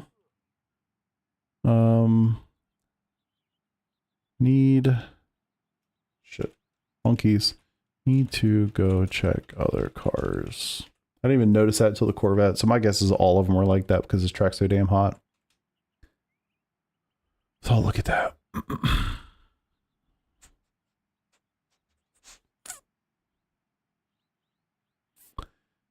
iRacing reports the Porsche is 9th fastest at Watkins out of all the GT3s. Probably not helping the top. Yeah, 100%. It's definitely not. This is not a great track for this car for sure. I wanted to pick Portimao for this test, like one of the tracks to test it with, but because it feels like more of a card that the Porsche, I know it's more of a card that the Porsche would excel at, just to see the difference and like the comfort level between, say, a Corvette and a Porsche, a place like Portimao. But they're not, IMSA's not going there this year, so I was like, well, I can't really do that. I'd rather drive the old awful Ford than the Porsche. That's so funny. Yeah, that's the thing. The comfort level in the McLaren infinitely higher for sure. Damien, what's up, brother? Hanging out, man. Shooting the shit, having some fun on a Friday night. Just jumped into a GT3 race. McLaren was ultra comfortable. Ultra comfortable. Too comfortable. Also, McLaren is generally very good at this racetrack. I think that's something to keep in mind here. Important to note. All right. And by the way, thank you for the subscriptions tonight. I can see those show up on my little dash. The way YouTube privacy stuff works, if your like settings are set to private when you subscribe to channels and stuff, it doesn't show up in alerts. So sorry I didn't read them out, but that's generally why that's the case. So thank you for doing that. Appreciate that. I do see them. I just don't see who it is. Because privacy. All right, need to go check the other cars. Comfy, but while it was comfy, it was slowish. Felt like I had to push to find the 44s. Probably didn't. Probably did, and that was the 44.6. Definitely think the upper 44s are doable, which I think is telling. I mean, it is a slow car here, and I think I could have matched the Corvette probably pretty easily. Kind of interesting, the Ferrari was a 44.9. I even did that in lap 8. Got to the 44.8 with the McLaren quickly. I'm guessing I could have found more time if I had done 7 or 8 laps like I did some of the other ones. All right, what else about the Porsche? So, felt good, but kind of felt slow. Didn't have any issues with the rear end. I was kind of surprised by that. Maybe that's just experience. I've done it enough here that didn't really cause me any problems. I mean, early laps felt fine.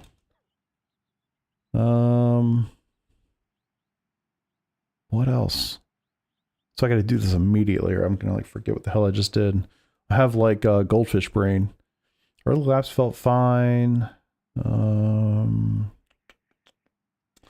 Bus stop was sketch, but I don't know how important that really is. But to note it at least. I don't know. We'll leave it there. All right.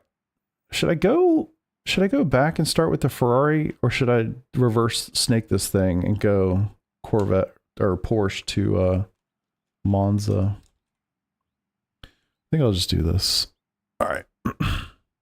Stability with low fuel is definitely worse. No question. No question. Yeah, look. There's going to be a lot of detail that's being omitted here. Not intentionally, just if I was to do this in a really scientific kind of way, like this would take forever. So we're mostly just doing this for fun. I was literally sitting down. I was like, maybe I'll watch a movie tonight. Something I haven't seen in a while, like Interstellar or something. And then I was like, I don't know. That sounds boring. Maybe I'll go race. And I was like, wow, I don't want to do week 13 shit. That's stuff. I'm already at past that. I was like, let's go stream and talk to the boys. So here we are. All right. April Fool's Day. You love to see it. Basically the same time. We'll just leave it. It's 15 minutes, whatever. If we're going to do it, let's fucking do it, right? 05. 66. Ooh, rain chance. We're not doing that bullshit. I'll tell you that right now. No rain. All right, we'll start with the Porsche. We'll go the other way. That'll be fun.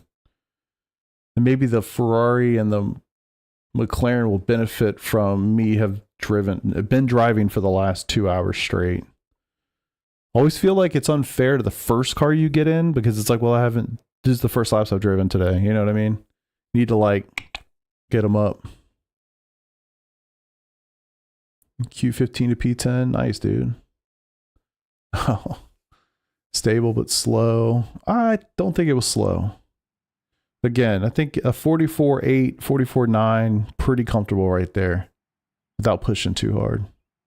The 44.6, I was pushing, but it was also 0.2 faster than any other lap in any other car. So I think if you balance that out, probably not pushing as hard, probably lose 0.2 throughout the lap, probably about the same as the others.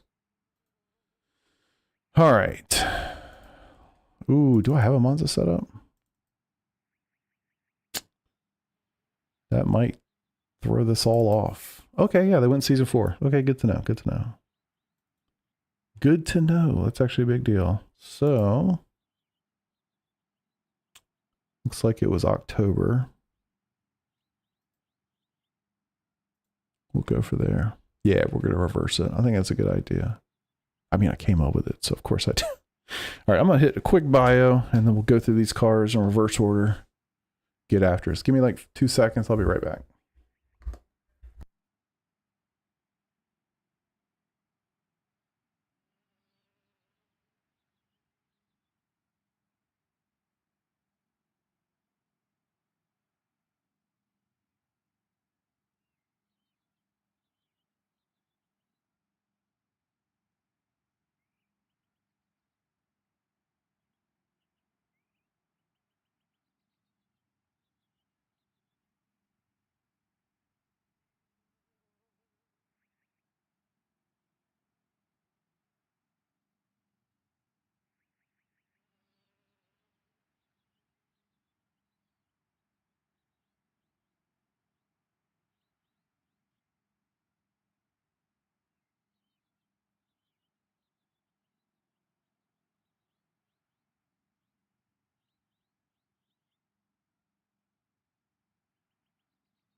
Yeah, Noah's right, by the way. Oh. All right. I'm in the correct scene. Good to know. Matter of fact, let me start to talk too damn much.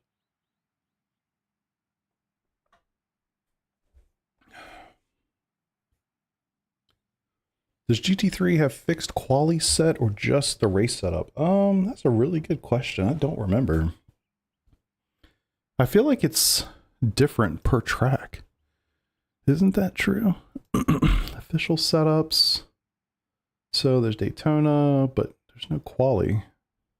Doesn't look like it. Yeah, it doesn't look like any qualifying setups. It's the stuff you expect, right? Like there's one for medium and low and high and all that, right? And there's just fixed, and there's Daytona, Le Mans, Nürburgring. But yeah, there's no quality sets there. All right. Monza, Porsche, R1, 31-degree track temp here in beautiful Italy today. Let's go see what we can find. I might leave this lap comparison thing where it is. Kind of like it. I use it a lot for myself. So having it right there versus on my second monitor, kind of nice.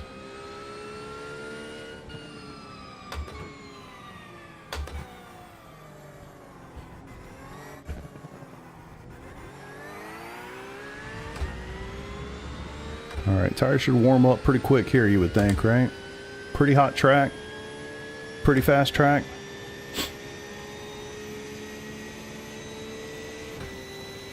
So Watkins is more of like a medium, oh shoot, too deep. Medium to high downforce track. Obviously this is low. So hopefully that's good for the comparison. Oh, tire temp's cold, you can feel it. Grip, no grip. Not sure if it's third or fourth right there.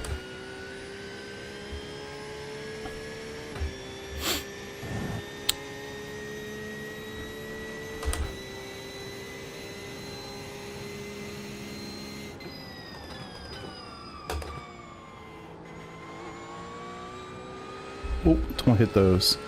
You can hit that sausage curb. Don't hit the ones in the middle. Don't hit the ones in the middle. In iRacing, at least, you don't touch those. I did do a couple laps. Was it today? Yeah, maybe it was earlier today. In the Porsche Cup car at Miami. It was... Oh, wow. It was interesting how it actually felt more challenging to me than the first day I did it on Tuesday. I don't know why. I don't... Like... None of that made sense to me, but it was like, oh, it feels more sketchy. I don't know if the track temps were higher. I'm definitely not paying that much attention to it yet, but it was funny. It was not as comfortable as it was on Tuesday. I was checking stuff like, is my feedback up high enough? You know, making a couple changes there just to make sure, but it just felt different.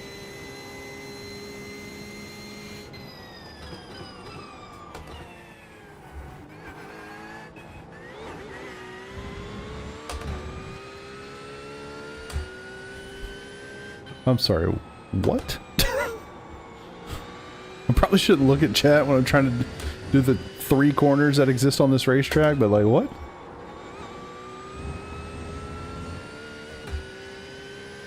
Holy shit. I heard that the RAM prices were nuts right now, but like, what?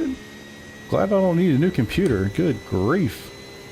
Michael, what's up, brother? Nice to see you.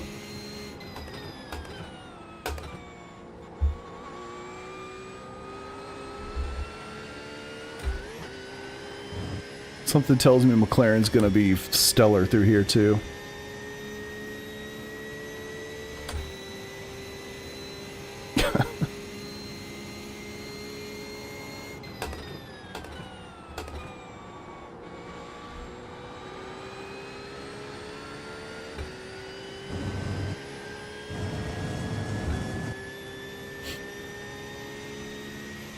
Man, I can't believe how many people we've had in here tonight.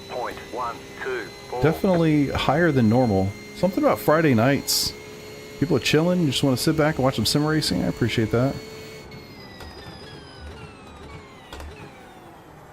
Hope you enjoy yourselves. Do my best to entertain, have some fun. Normally I talk a little bit more smack, but actually trying to focus a little bit. Hey Russell, what's up, dude? Appreciate the comment on my video. It's always nice. Yeah, I think it's really just RAM though, right? Like everything else is decent. Even video cards right now really aren't so scary. If I have not been led down the wrong conclusion there.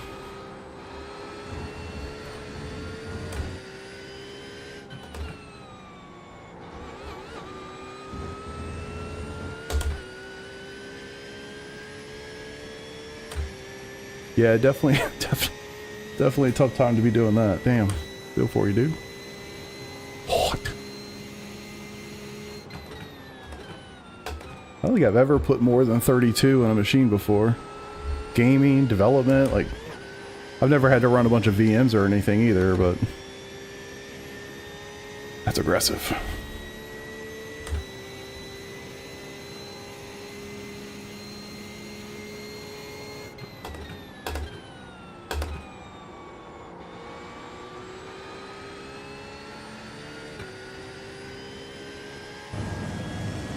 Expected this to be a little bit more unstable, especially through Parabolica.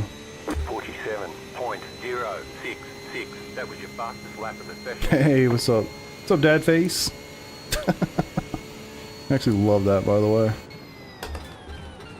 Ah, too deep, way too much deep. Oh, way too much. Got an ABS real quick there.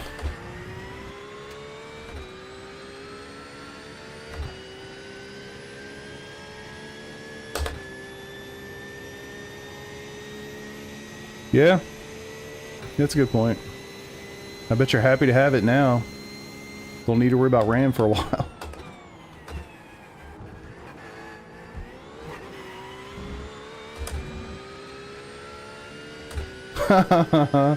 That's funny. Damn.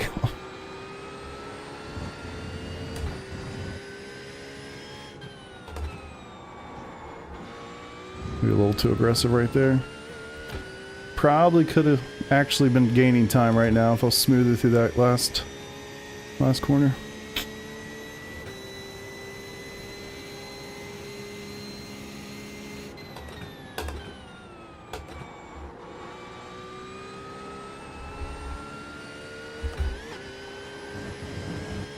Was close to an off track. Nice. Yeah, it's funny. I actually built this machine, I think it was about a year ago. Right around the time the 5090 was coming out. I already had the 4090 in here, but I literally built an entirely new machine to get the 5090, and then I couldn't get the 5090. So yeah. I love the machine though. 9800 X3D is incredible. New fastest lap for you. Or that was third lap?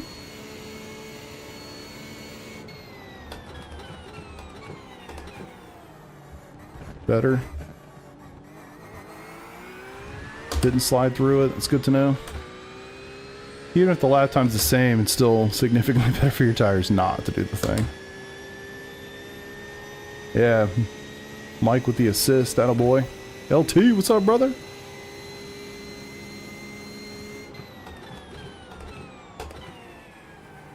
Trying to stay at ABS, but it's a challenge.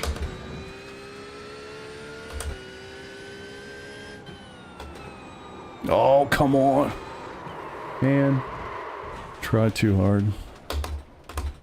Easy on the tires for a second. Cool down.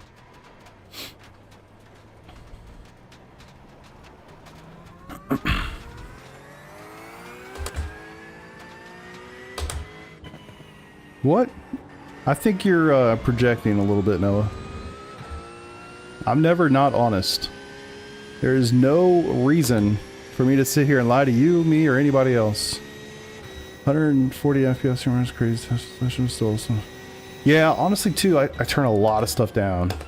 I really do. Like, I'll have to show you my settings or something, but I don't know. Maybe it's just me.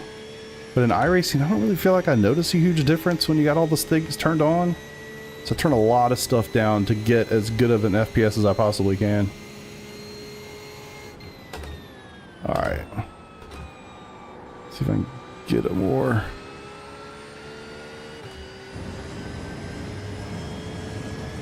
Lost that rear end, brother. Classic. 1.298. You ain't lying to me, brother. I ain't lying to you or anybody else.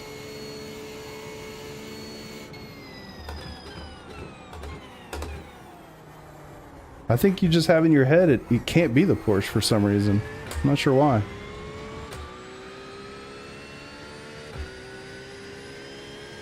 It is a beautiful car. Can't deny it. Yeah, I got lucky with the when the 4090 came around. That was the time when... No, that was... I'm sorry, I'm thinking my 3080. That was during the whole COVID can't buy anything time period. And I was using all the Discord bots to get them. I need to slow down a little earlier for that.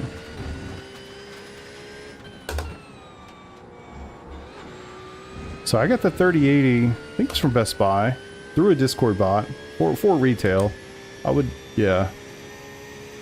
4090 I got lucky on. I'm trying to remember how I got that. Also got it through Best Buy, but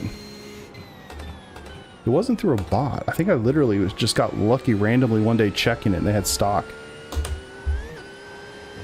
5090, not so much. And then I kind of gave up pretty fast after, to be honest. Yeah, yeah, same here. I literally got the 3080 and the 4090 from Best Buy. I was so confident I was going to be able to get 5090 through them, I didn't even try anywhere else. That didn't go so well.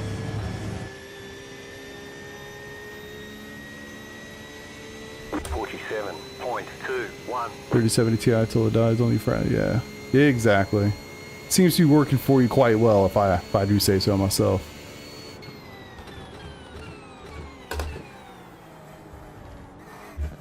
See if I can hit the brakes a little earlier.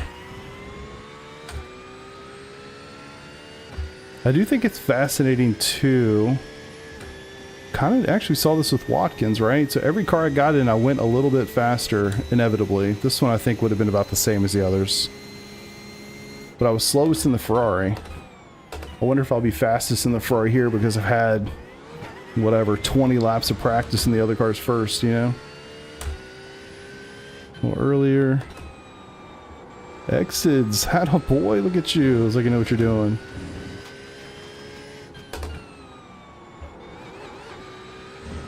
Love it. Look at the green go.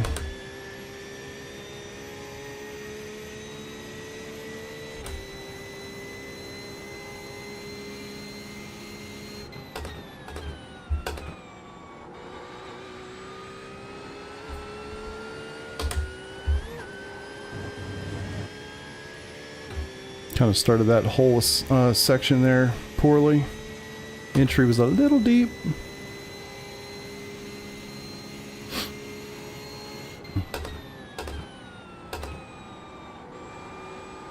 Yeah, with VR, you know Nick, I mean I think he just got the big screen beyond. He was on a Quest, no. Quest? What the hell was he on? The G2. He was on the G2 forever. I think he just felt like he had to switch because of the whole like Windows 10 thing. So he just got the big screen beyond, but I haven't heard anything from him about it yet. Alright, so that I spent 6 laps. Let me do this real fast before I forget what I felt. Whew, opinions. I remembered to switch before I started typing. Let's go. Alright, lap 7 was fastest, 6. 46.7, no context for that at all. Comfy.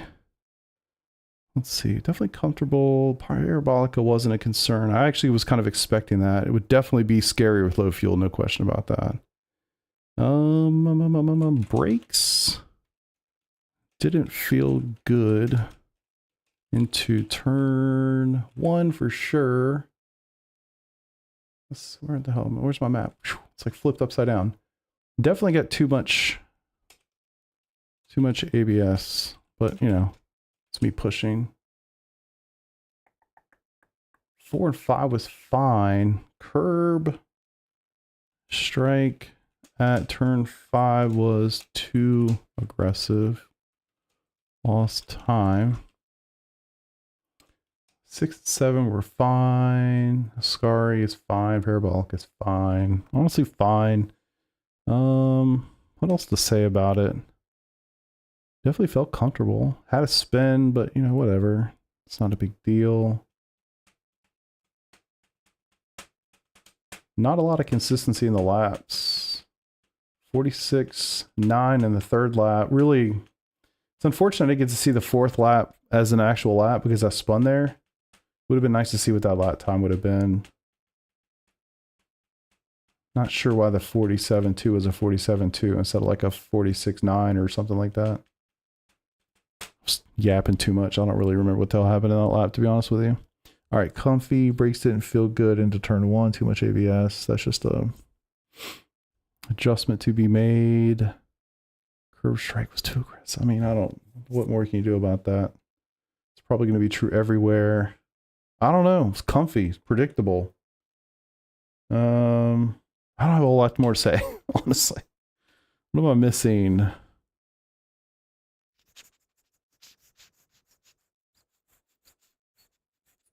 I don't know. I got nothing else, to be honest with you. 6. Oh, good times, good times. Meh? You think I should say meh? Just because you like you're a hater on the Porsche, I should say meh? Come on, man. All right, Corvette. Let's get it. I would think the Corvette's going to be sneaky good here, to be honest. Let's find out. Feel like it's going to be quick.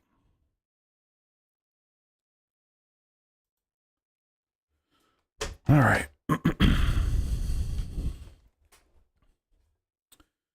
Because you drove slower? Wait, what did I say to get that one? Might be worth comparing your optimal times on Garage 61. True, true. Xbox update won't help. Wait, what? Oh. Oh, I got you. I got you. Yeah, I turn off a lot of the game. I'm so jaded by all that, like the game modes and all the things that they have from like old versions of Windows. Back in the day, they were always bad for Windows, or at least bad for games. So I just always turn things off. I don't even know. Maybe they're good these days. Maybe they actually do things that you want. I have no clue. All right, Monza, 3.5 degree wing. Should be good. I drove the Mac. Adelaide, felt like it wanted to lose a rear. Yeah, it could just be, I mean, new track, you know. Like, if you saw me do anything in Miami over the last week, it's like, I'm probably all over the place. I don't, you know, it's like you're learning everything in real time. Whew. Forgot what it sounded like.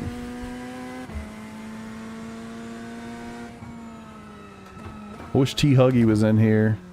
So yeah, if y'all don't know, he works, or worked, I'm not sure if he still does, on this car, like the IMSA version of this car.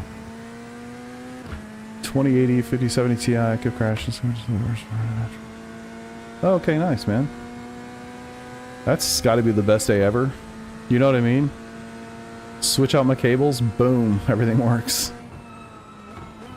It honestly is disappointing. I don't like the sound of it, but what are you gonna do? Yeah, IRL, yep. That's why he gets really mad if you say anything negative about the Corvette. Because he loves that car, you know. I don't blame him, I would too. Yeah, cool job for sure.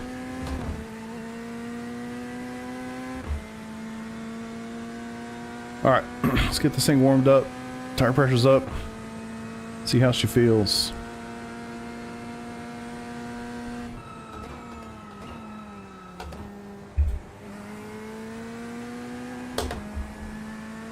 Oh shit. Your car looks fine. No damage to report. Okay. Monza balance trick from IMSA Stang Vet. Okay.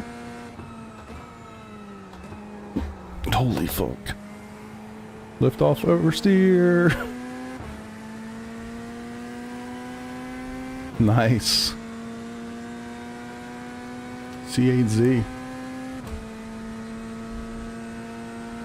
Yeah, I think maybe it's different in the race car world because it's so like the passion is, I think, just greater. Guys work on these race teams aren't making a ton of money. They seem to be doing it mostly for the love of it, you know? Just my assumption.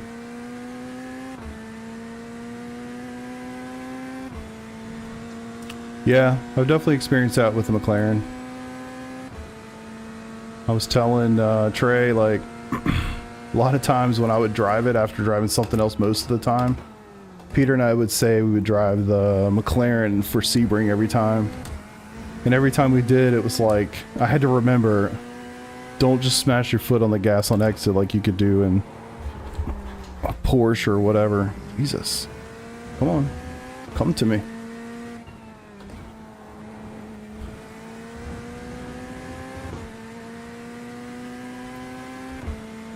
Yeah. The only time I can remember the vet being like really good, there was this one, I think it was this past year, right at the start of the week for Daytona 24 week. It was like OP. Like everybody was going to be driving that car, and they eventually hit it. I don't even know if they waited for the Wednesday bop, to be honest with you. Maybe they did, but man, that thing was stupid fast, and they got smacked pretty hard.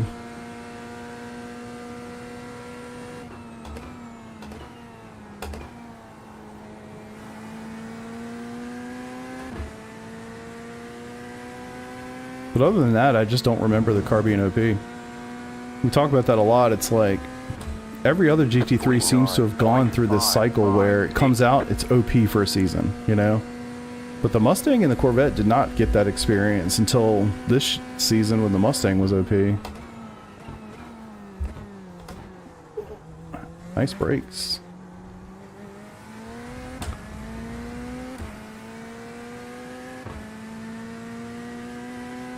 Probably end up with the Merc or the Stang. You're not going to make a bad choice with the Mustang, that's for sure. The Mustang's still very good.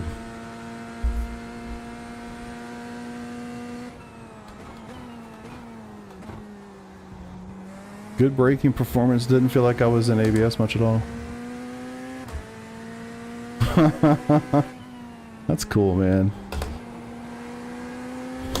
Whoo! Maybe these are fourth gear corners.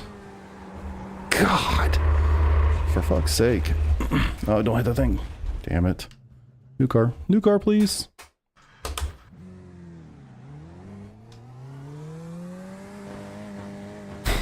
Alright, restart, reset. So lap 2, we'll give it like lap 8.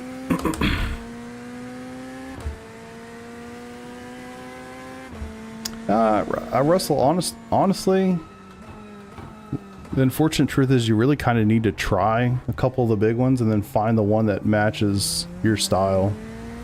Because it really depends on who's making it, you know? Yes, the steering is definitely a little weird in the middle here. Disconnected the veg, yeah. Well, it definitely has this like lift off oversteer thing. Definitely felt it at Watkins, which made me really nervous at first, but then like after, you know, a couple laps, you got comfy with it, you could trust that it wasn't going to spin, it was just going to point. I need to find that confidence again. Right now it's like, oh, you want to turn? Phenomenal, let's turn a whole lot.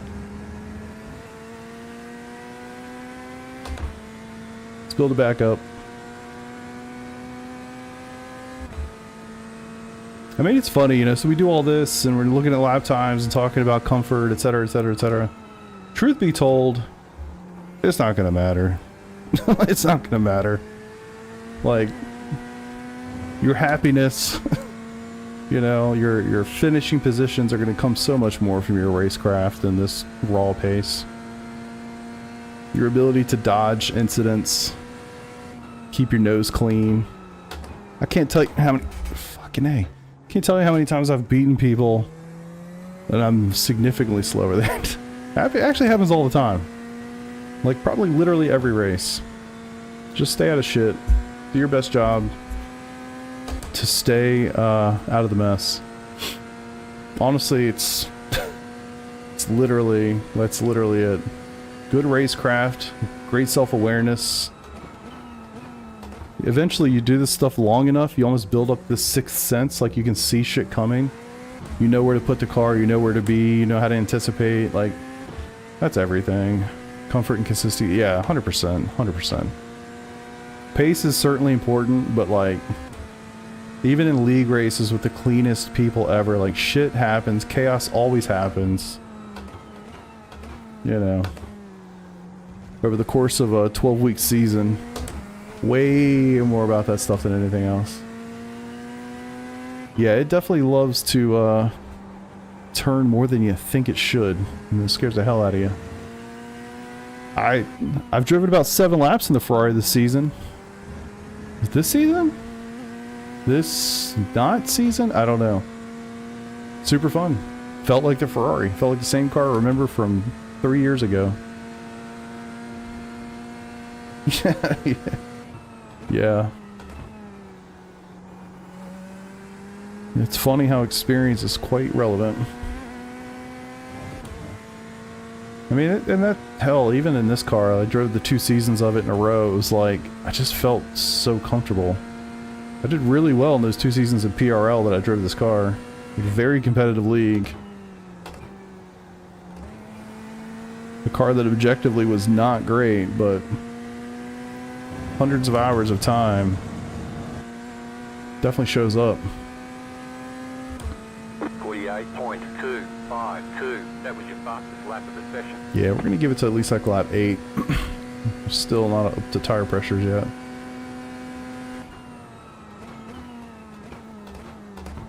Nice brakes, man. I don't know if I'm just doing a better job now that I've had a couple laps at the track, but not feeling that ABS. That's nice.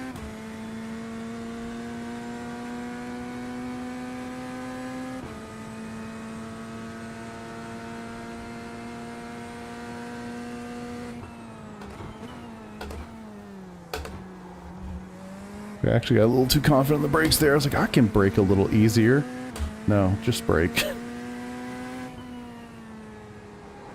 What the fuck?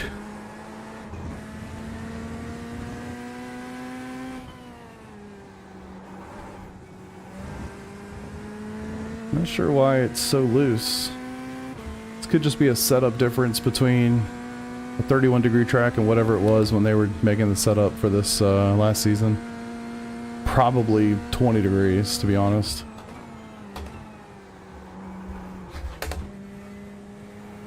Alright, we're not ready for that yet. Take it easy. Give it another lap.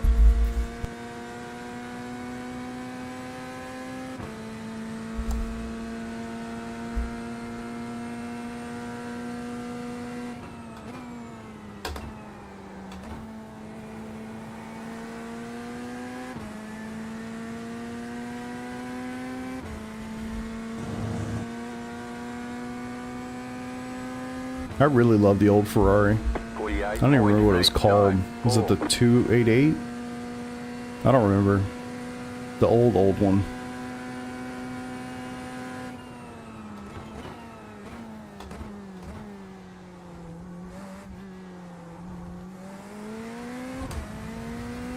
.488, yeah. I enjoyed that thing. It's funny, I mean, I drove it a lot back then, but I bet if I went and drove it now, well, I'd be curious, I guess. How would you feel about it now? After all the hours and time you have in the current models?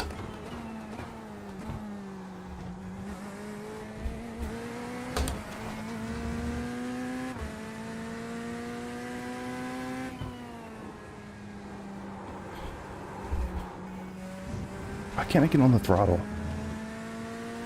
I feel like I was being super careful on entry. I guess I'm gonna be more careful getting back on the throttle. Struggle bus, come on, let's figure it out.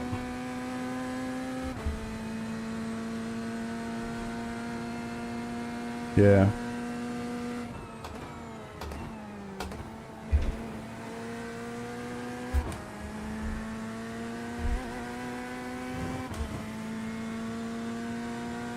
Whew. We got Mike in here doing freaking LMU feedback in real time. Gotta love it. Derek's got some new LMU settings to work with as I drive on a freaking knife's edge.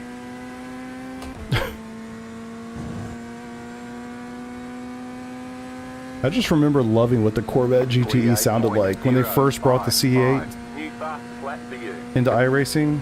I don't remember what it sounds like now, but I remember when I first heard it, I loved it. It might sound just like this, for all I know.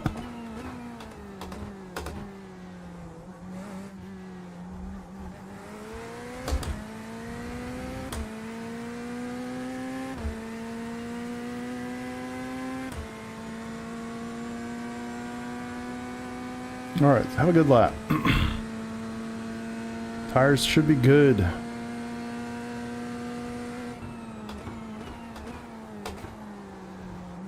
Little deep, no problem. They'll get over that curb.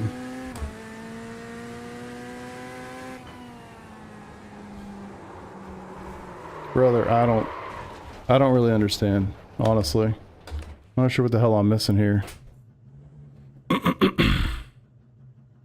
Let's do this. Give it an extra click of wing, I guess. Maybe your boy just can't drive it at 3.5 degrees. I don't know. I want to give it a shake.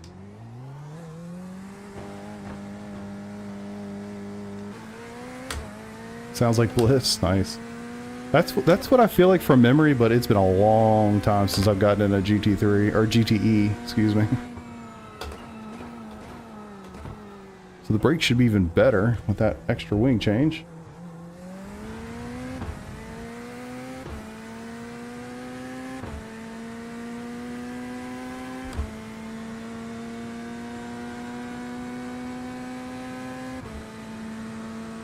All right. Let's get it. 55. Man, we've been killing on viewers tonight. Appreciate y'all for being here. Hope you're enjoying yourselves. Gotta imagine you are if you're still hanging out and chilling. Ooh. Good stuff.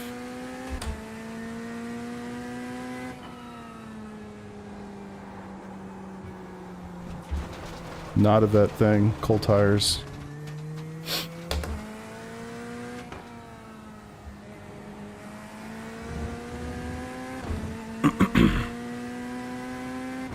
I feel like I have to defend it when I'm driving it. Like, no, that was me. That was me. Driver error. Driver error. Not the car.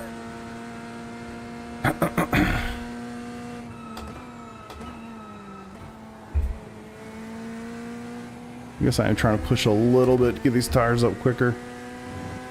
Everything's blue. Got time. Love talking about my favorite hobby. Me too, brother. Me too. It still blows my mind. I mean, if you think about it, how lucky are we to have something like this in our freaking, like, houses? Actually insane when you start to think about it. For fuck's sake, man.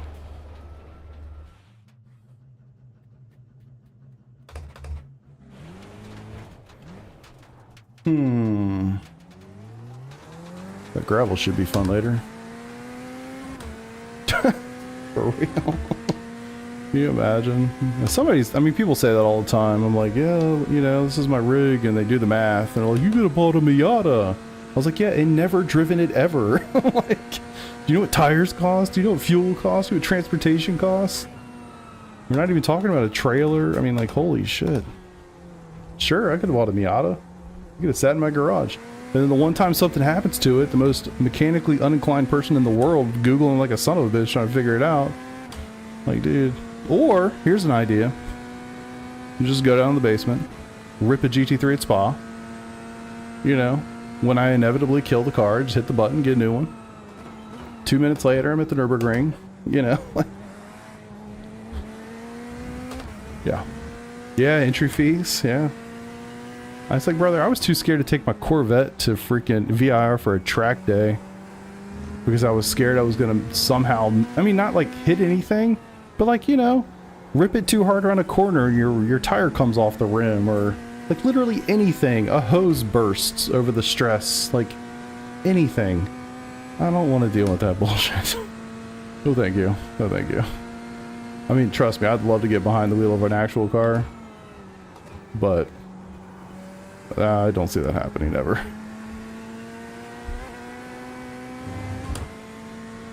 I have to buy a real car next year. Prices will come down a bit, or yeah, I've definitely gotten the look. I'm reluctant to even tell. I mean, well, that's not. I shouldn't say it like that. That's not true. I'm definitely in this phase of life where I just don't give a fuck. If I'm being 100% honest, I just don't care. I really don't care. That was not true probably, I don't know, 5 or 10 years ago. I was more reluctant to talk about, like, oh, I stream on the internet, you know. These days, I don't give a fuck. Somebody wants to judge me for something I do, they can kiss my ass, I don't care. But, cut that corner, you got a slow down penalty. Yeah, the looks you get when you tell somebody, like, oh, I've got, like, you know, a couple bucks invested in a sim rig in my basement. Like, oh, what? A sim what? Like, it's hard to explain. You kind of have to see it.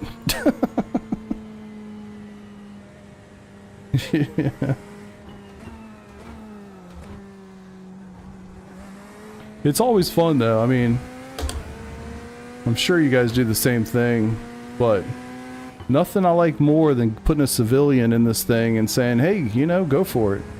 And then watch them, like, you know, sit in the middle of the racetrack going 25 miles an hour just trying to complete a lap. You know? And then inevitably, like, all right, show us how it's done, you know? And then you rip it and they're like, what the fuck? I'm like, yeah, just build different, son. Just build different. No, you can't see this setup, unfortunately. It's not mine. Not allowed to share the setup shop setup. It's just the VRS Monza setup from last season. Nothing special. Yeah, nobody gets it. Yes, everybody thinks it's easy. It's super fun. I always have to tell them, like, just be careful. If you hit something, remove your hands from the wheels. And they're like, wow. I'm like, okay, go hit something hard and don't remove your hands. You'll find out real fast. Oh, so good, man. 50 points. Yeah. Yeah, there's definitely no one that I communicate with in this real world we know that has an absolute clue what any of this is. Honestly, I don't really care. I got a nice big team of people that I race with, and I got shit, dozens and dozens of people I communicate with almost every day through live stream chats and whatnot. I mean, you know, got plenty of people to... Oh, I'm sorry. Said setup. I was thinking you were talking about like the setup of the car. Sorry. So if you're curious about that, I do have a video in the description that shows my setup. It's kind of longish, but if you just want to, like, you could scrub it if you just want to see the visuals of it. I gotta say, it's pretty sick if I do say so myself, but I'm very biased. I put it together. It's a labor of love. I'm sorry, Panda. I'm assuming that's what that's supposed to say. My bad. Didn't mean to be a dick.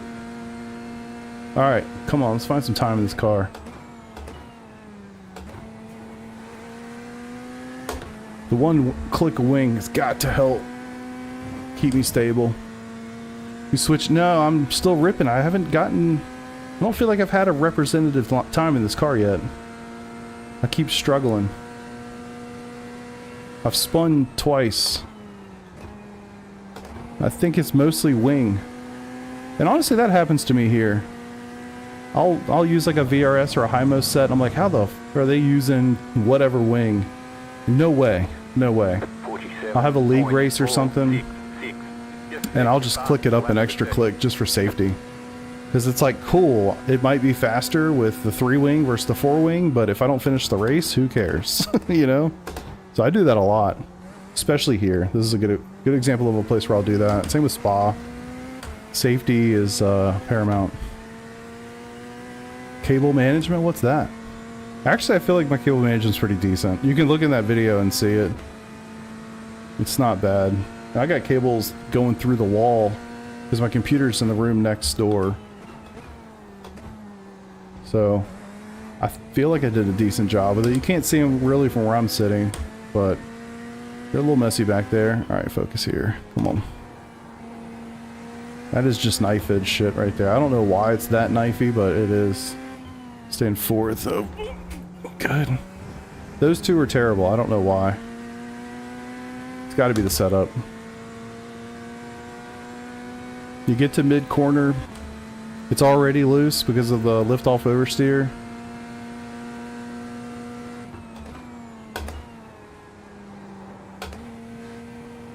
I screwed that up. But then you try to get on the throttle and it literally just tries to turn around. It's a setup issue for sure. Getting ready for races, doing laps, just testing cars right now. This is week 13 in iRacing. If you're not, I don't know if you know iRacing or whatever, but in iRacing week 13 is kind of like silly week. There's no real racing going on this week. They just released the new build on Tuesday, so it's kind of our opportunity to test everything out, see the difference in the cars, changes, tracks, whatever. Alright, I think that's all I can get, honestly. I don't even remember what the hell I did in the Porsche. No clue. Let's go find out.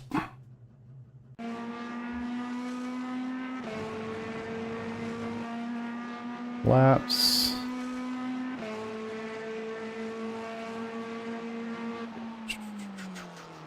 On desktop. Attaboy. Alright, let's see. Monza. The Temple of Speed. Lap 9. 47.4. What was the other one? 46.7. Yeah, I just don't feel like that's representative, to be honest. Brakes were great. Minimal ABS. Only major issue, Jesus, words, was T 6 and 7. Jesus, 6, 7. God damn it. My daughter was in here, she'd lose it. Crazy, like wrecking, loose oversteer, but pretty sure that's a setup issue. Went one click higher on Wang.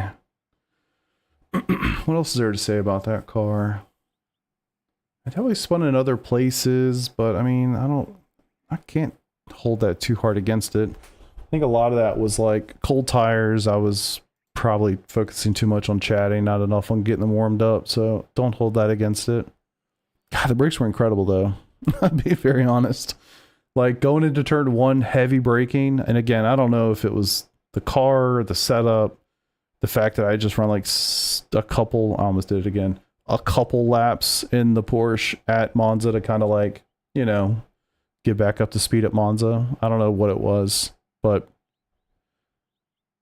when you can just like slam the brakes, going absolute top end of any racetrack that you're going to be at for an entire season, and have confidence that you can get on them hard, not go heavy into ABS, and like confidently break into turn 1 here, makes you feel pretty good.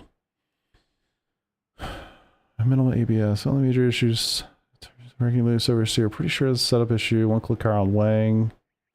It's honestly just to get a lap at all. Otherwise, I just kept spinning out. Not sure what else to say about it. Not really paying attention. I mean, this is not scientific. This is feel, so we're not going too crazy here. Just trying to get some notes for myself. All right, let's get out of this one. So, McLaren, we go. McLaren, we go. The other thing too, I don't know if I told you all this. Y'all probably know this. You've been watching for a while. The last full season I drove the McLaren for the entire season. Just FYI. Unicorn blood. Let's go. Welcome to the server. You don't look like you're spam because you actually have an icon. You know how annoying spam is in Discord? Honestly. So annoying.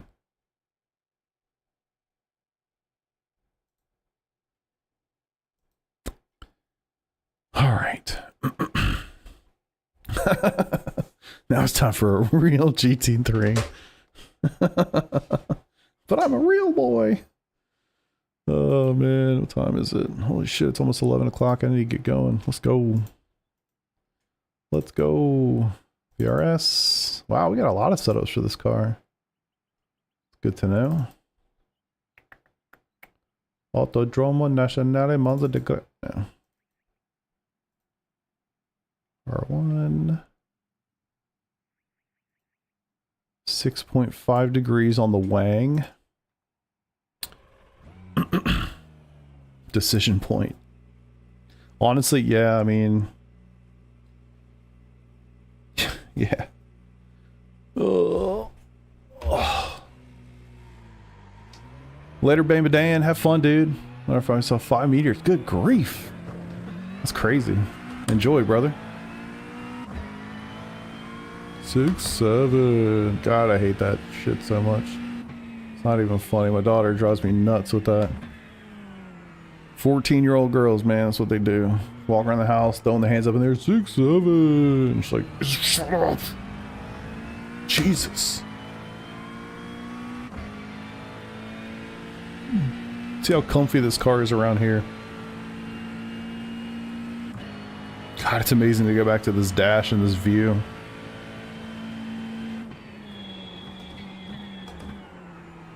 Oh yeah, I forgot about cheater brakes. Jesus. Oh! No, I sure did. Sure done did it! Alright, we'll get a new car. New car. Didn't see anything. Did I actually just hit the fucking wall? Sure did. Alright, hold on. Everybody take a breath. It's 11 o'clock. I've been streaming for a couple hours. I'm tired. Give me a second. Alright. Let's go. Oh, shit. So the whole, like, new tire bottle thing is cool and all, and cold tires, great, great, great. Really sucks when you're trying to do stuff like this. It takes forever. You got to go through, like, 4 or 5 laps to get tires up. Alright, that's bullshit. Come on, come on, come on, come on. For real, stop fucking around. Good grief. Turbos are getting me.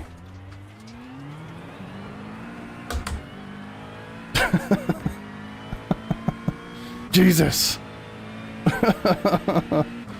Oh man. Can you tell what I drove last season?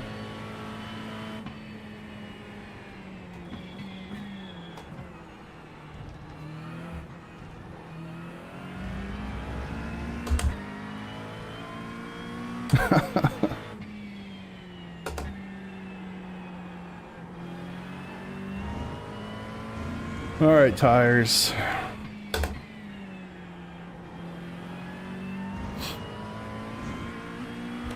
Oof, how long have we been streaming for? It feels like forever. I think I started like 8 o'clock, didn't I? Or was it even earlier than that?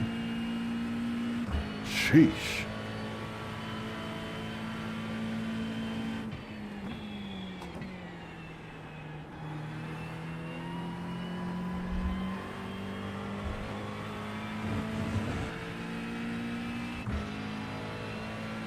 The top for the first lap. Yeah, the freaking cold tires and the crazy power.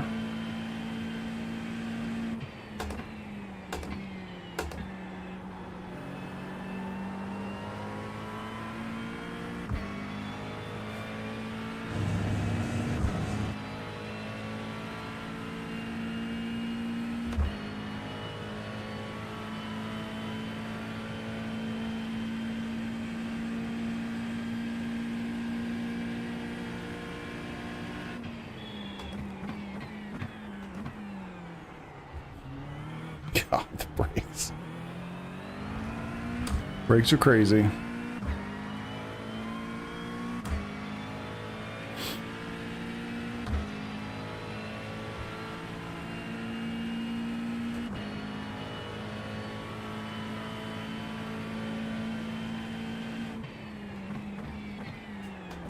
Ooh, ooh, ooh, ooh. Too much confidence on said brakes. You cut that corner and got a slow down penalty. Your car looks fine. No damage to report. Thank God they haven't modeled floor damage yet. Otherwise we wouldn't be completing races like Daytona and Watkins Glen.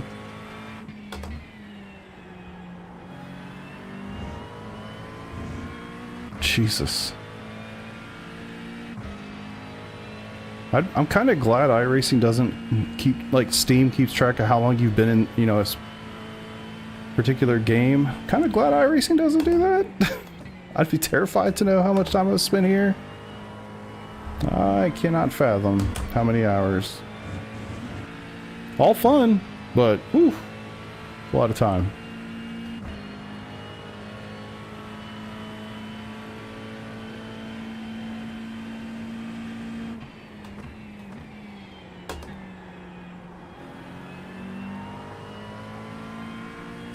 And that power.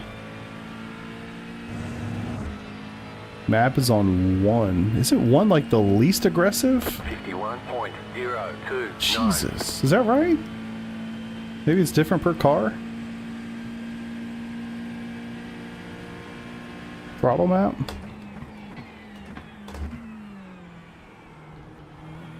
Gotta find that sweet spot. I can definitely brake a little harder. It was letting me downshift a lot faster too, which was nice.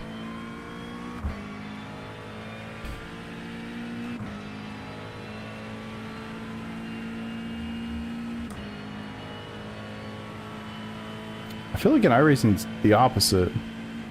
Because I had that issue in the rain with the Mustang, and I think it started at 6, but going down to 1 made it a lot more tolerable in the rain.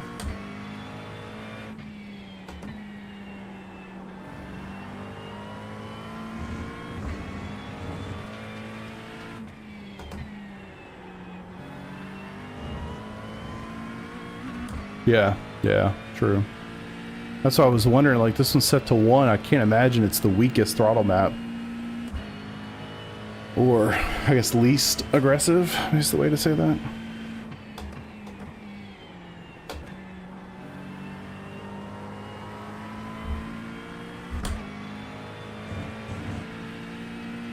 Gotcha. Makes sense. Damn.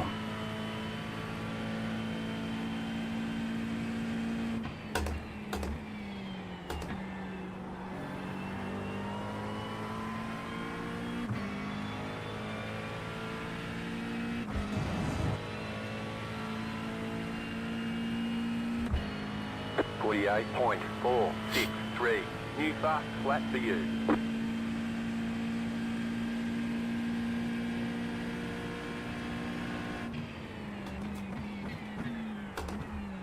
don't understand. I feel like sometimes I get into the brakes and it's like, nah, just kidding. And then other times it's like I slow down too early. Maybe I'm just getting tired. I probably have been doing this for 3+ hours at this point.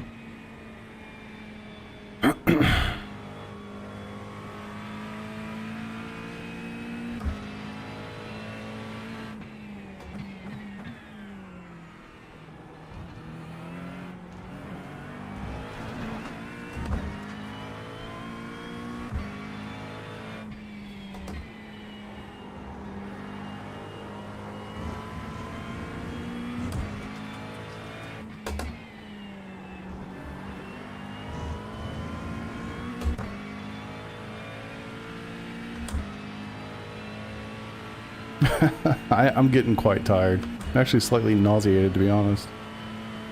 That's affecting me too.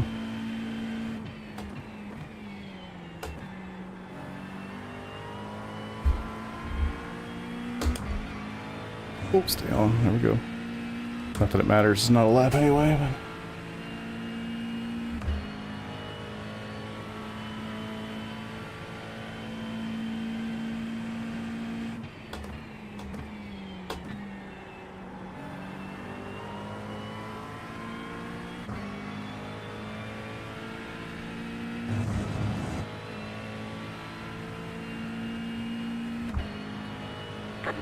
.393. No. Wait, what? Alright, come on, get the braking part.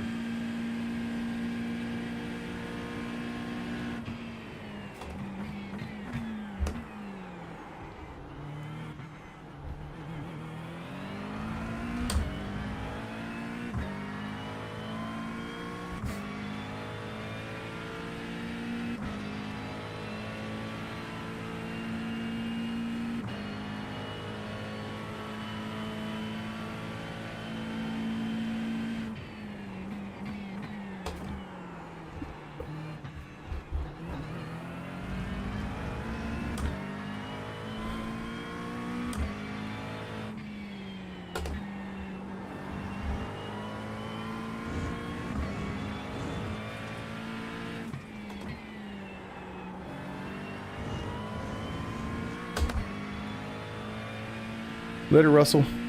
Don't worry, man. I'm not too far behind you. I'm pretty tired, too. I'm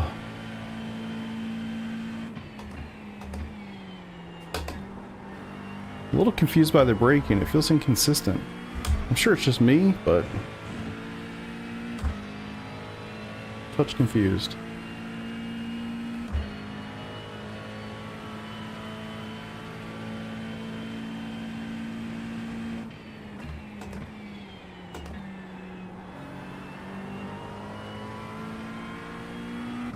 Oh yeah, this car's gonna be way better there, yeah. I'm telling you, I think that's, I don't know, it's gotta be setup related. It was so unstable. Can't imagine that's just normal.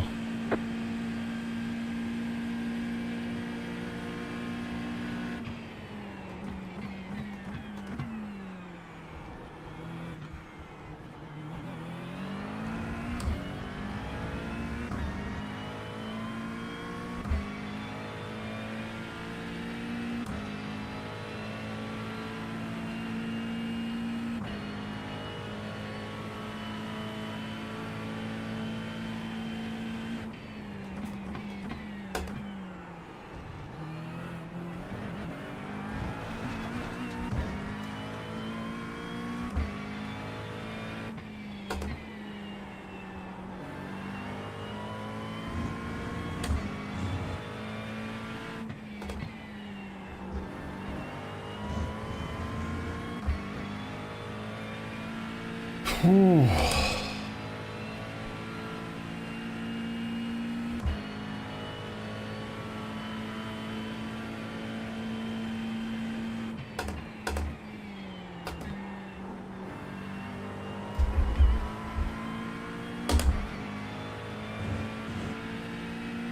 Keep going in the first apex there too deep. Just if I'm about to pass out, I'm so tired. Not really. I am tired though.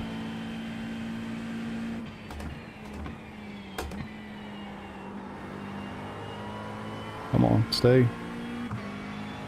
Feels good, nice and comfy. That first bit is terrifying, but just getting started.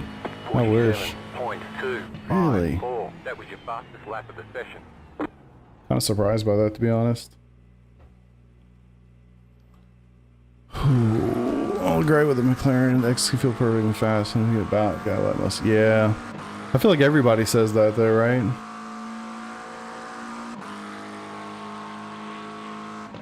Keep getting added. Okay.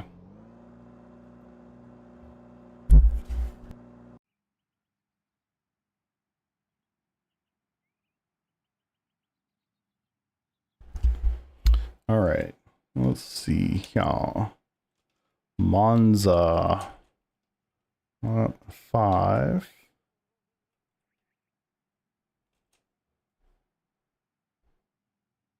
It's kind of crazy. I mean, I did one extra lap. Oh, let's see. Terrifying. On lap 1. Slightly less so. Lap 2. So easy to spin. Rears on exit, but that's a comfort thing. Like I said, I feel like I've said it a million times, but every time we drive this car at Sebring for an endurance race, it takes me like an hour to realize you gotta treat the thing way more careful than I'm used to. All right, terrifying in the air. Honestly, once it was up, tires were up, everything was solid, super comfy. What else to say about that car? Brakes were great, but not consistent. And I wonder if that's just me being tired. Because I am tired.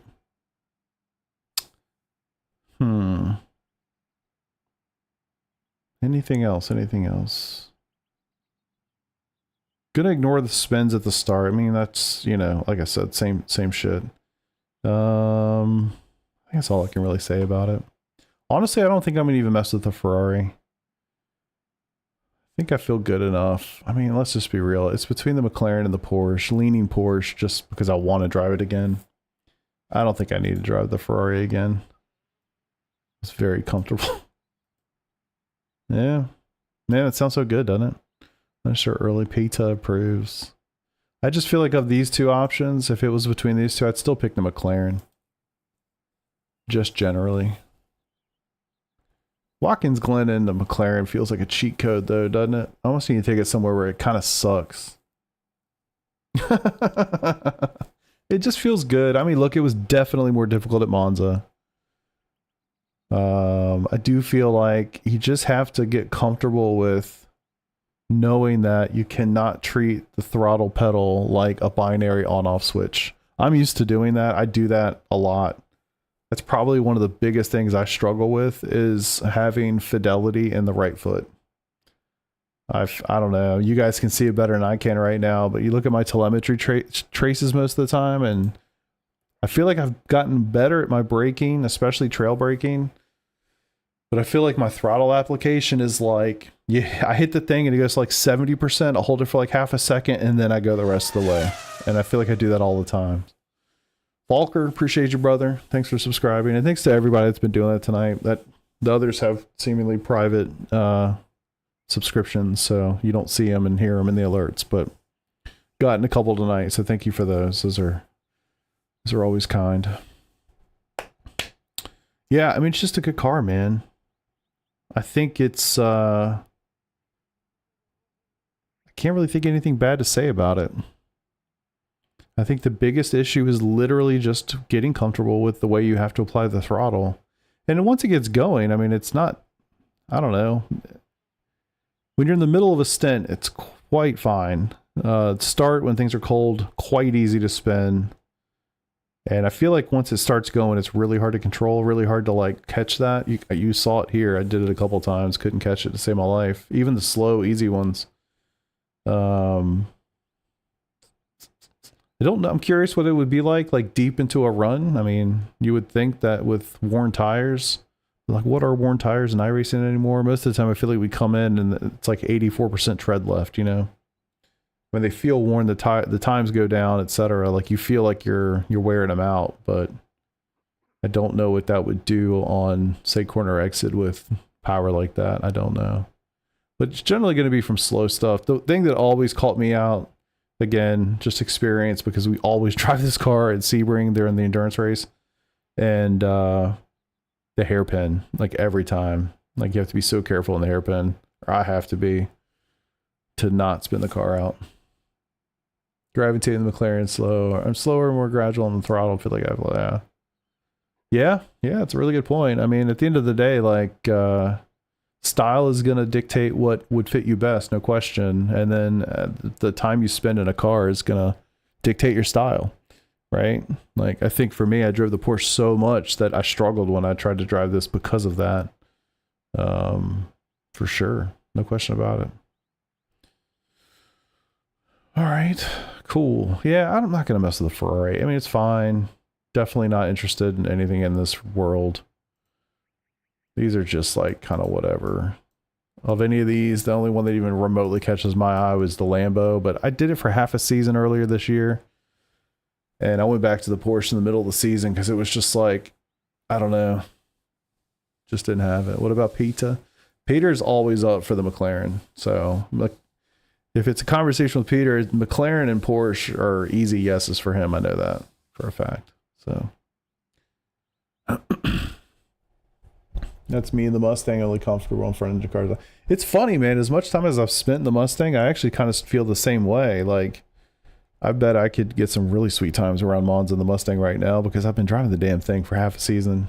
What if I just completely troll all of you and I show up on Monday night to run at IMSA, wherever the hell they're running, and I'm in the Mustang again? That would be hilarious. I'd laugh my ass off. Y'all might be, well, you'd probably laugh. It'd be funny. But yeah, maybe tomorrow I'll off stream it and I'll just like run some laps. I'll go back and do this, but I'll do it in the Mustang and it'll just like destroy these laps and it's super comfortable and I'm just crushing it. Show up on Monday night, like a Ford badge across my forehead, and we're just getting after it for like 6 hours straight. Would you be surprised, honestly? Does the car have anything in effect? No. Honestly, neither. I don't know. That's a really good question, though. All right, y'all. I'm cutting it for the night. I can't believe how long I've been streaming, quite honestly. How long have we been getting after this? 3.5 hours. Actually, yeah, feels like a long time. Appreciate y'all for being here, honestly. Had a lot of fun. Wasn't planning to stream tonight. Really glad I did. Y'all always make it a lot of fun, so appreciate everybody for being here. All the new people that joined us tonight. We definitely had probably double what we normally have in here all night. So sure, lots of new faces. Appreciate y'all. I hope you enjoyed yourself. If you did, I stream a whole lot. So you know, come by, stop in, say hi. I'll be live on Monday night for sure because it's the new season. Getting after it. Don't know what I'm gonna be doing. I don't know what I'm gonna be doing on Monday night. It's always normally IMSA. But I'm also going to be driving Porsche Cup, so I need to see the tracks. Porsche Cup, I believe, is at Miami, and I believe IMSA's at Mexico, which is really unfortunate. I'll do at least one race, but I don't anticipate doing a lot of Mexico. I'll probably spend my time in Miami. So we'll see how that goes. But regardless, you can count on me being live Monday night. And then from there, we rage. I mean, what can I say? So, yes, I definitely need to. I'm not sure if you're saying I do or you do, but I definitely need to. That's for damn sure. So I probably will be doing some of that the rest of the weekend, to be honest with you, to get ready for Monday night. So new car, new track, not ready, but excited. So what are you going to do? All right, y'all. Until I see you next time, I hope you have a great rest of your weekend, and I'll see you on Monday for sure. Until then, peace out.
Shh.